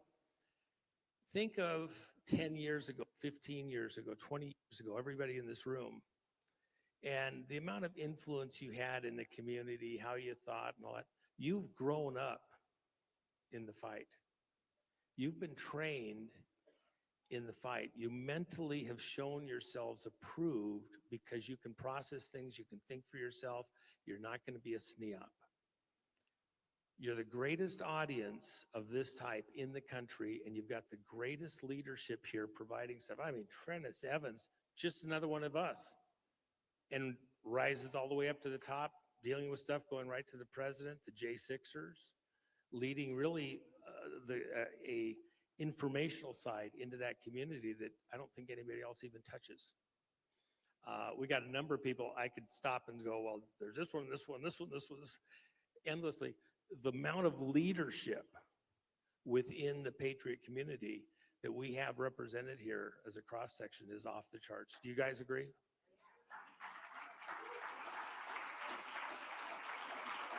So, Matt, who do we have up next? I didn't even look. I got over here and I got swamped a little bit. I didn't get a chance to look. Greg, oh my gosh, Greg. We had a great conversation the other day. Seriously, come on up here. Come on up here. You know, go ahead. Oh, yeah. Yeah, don't go over there. Yeah, I don't want to talk to you. Okay, come on, come on, come on. Come on. Hey, not contract, schedule time. No. I was going to call you up here anyway. Just one more time. Great, Greg. I got to tell you, you know, you just wrote a book, or you're in the process of finishing up this book. It's on pro se. Yeah. You know that. Let me just give you a hint. One of the days that we're going to do in September is going to be just focused on pro se everything, because you know what? We have not been able to get through the courts with attorneys, not because they're bad attorneys, but because the attorneys can get sanctioned and fined, and the judges, they're part of a club, and they only want the attorneys to bring stuff they want. And then they've got a scam going across the country where if you're a pro se in so many of the states, you can't get out of what we mockingly call magistrate hell. They won't let you get to an actual judge. They're gatekeepers to get into the court system. So we're going to spend an entire day. Greg, would you come in September and present again and actually go in? And I actually would like you, along with Tracy and some of the other folks, I want to coordinate that schedule out. That's going to be one of the most important days within this whole movement, I think, in the next several years, because we've got to have the pro se, get the respect in the courts. And, you know, Abraham Lincoln, he wasn't a bar accredited attorney. He read by candlelight, figured it out, did it. You're like an Abraham Lincoln. You even kind of have a little, we could get some lifts for you. Stilts, actually, in your case. But even in our talks, I'm just telling folks, this is a guy that's really in the fight in a unique way. We have so many people. Where's Tracy? She was sitting right over here before. Oh, there she is. Oh, she's supervising. I see all the way at the back. Okay. Echo. Tracy doing this amazing work up in Utah, and has been, miracles happen, the court system, she's now broken free of some of that magistrate hell stuff.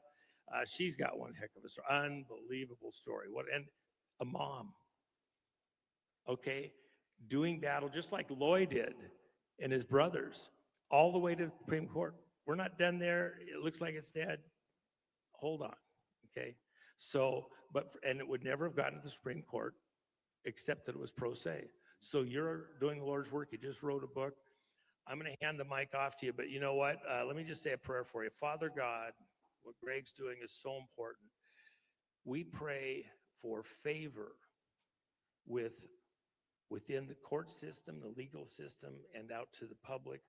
We pray for your blessing, your provision, where there's thin resources for Greg and the others with him doing the beautiful work they're doing to bring justice into the lives of Americans back here in America and out across the world. I pray that you would bless Greg, protect him, put your angels around him, and give him the right access to the community, this community, to be able to send out his message accordingly, and massive book sales with this important work that he's done. We ask all this in Jesus' name. By the blood of Christ, make it so. Thank you, Greg. Take it out. Thank you very much, Juan. And remember, you've got Mike and everything over here. You got your computer right there. I'm coming over. Tissue paper if you got to cry, whatever you need. Yeah, where's the hand cream? Where's Nino?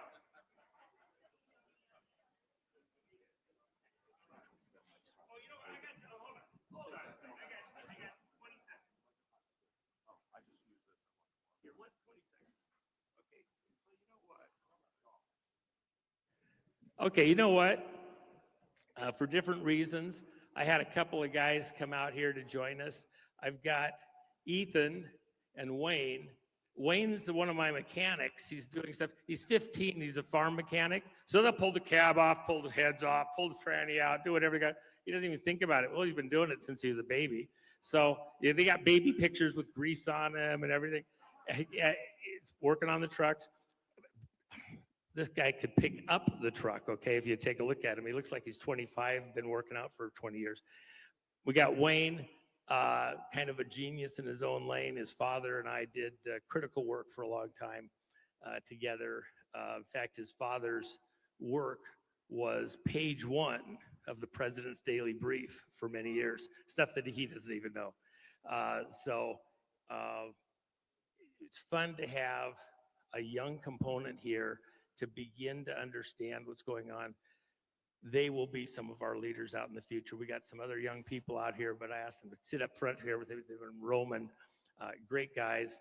And you might want to get their signature, because 20 or 30 years from now, you don't know who they're going to be, right?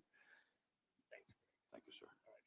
No, I want to use that. I like to walk around with the mic. Test. I got to be moving, walking around. Wow.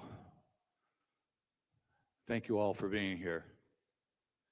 It's quite a showing. It looks different from up here. My name is Gregory Stenstrom. I'm currently from Pennsylvania, southeast corner of Pennsylvania.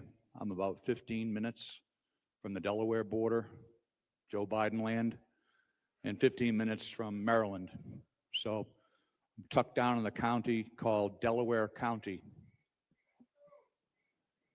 Anybody here from Pennsylvania? We got a few? Oh, there you are. Sorry, I'm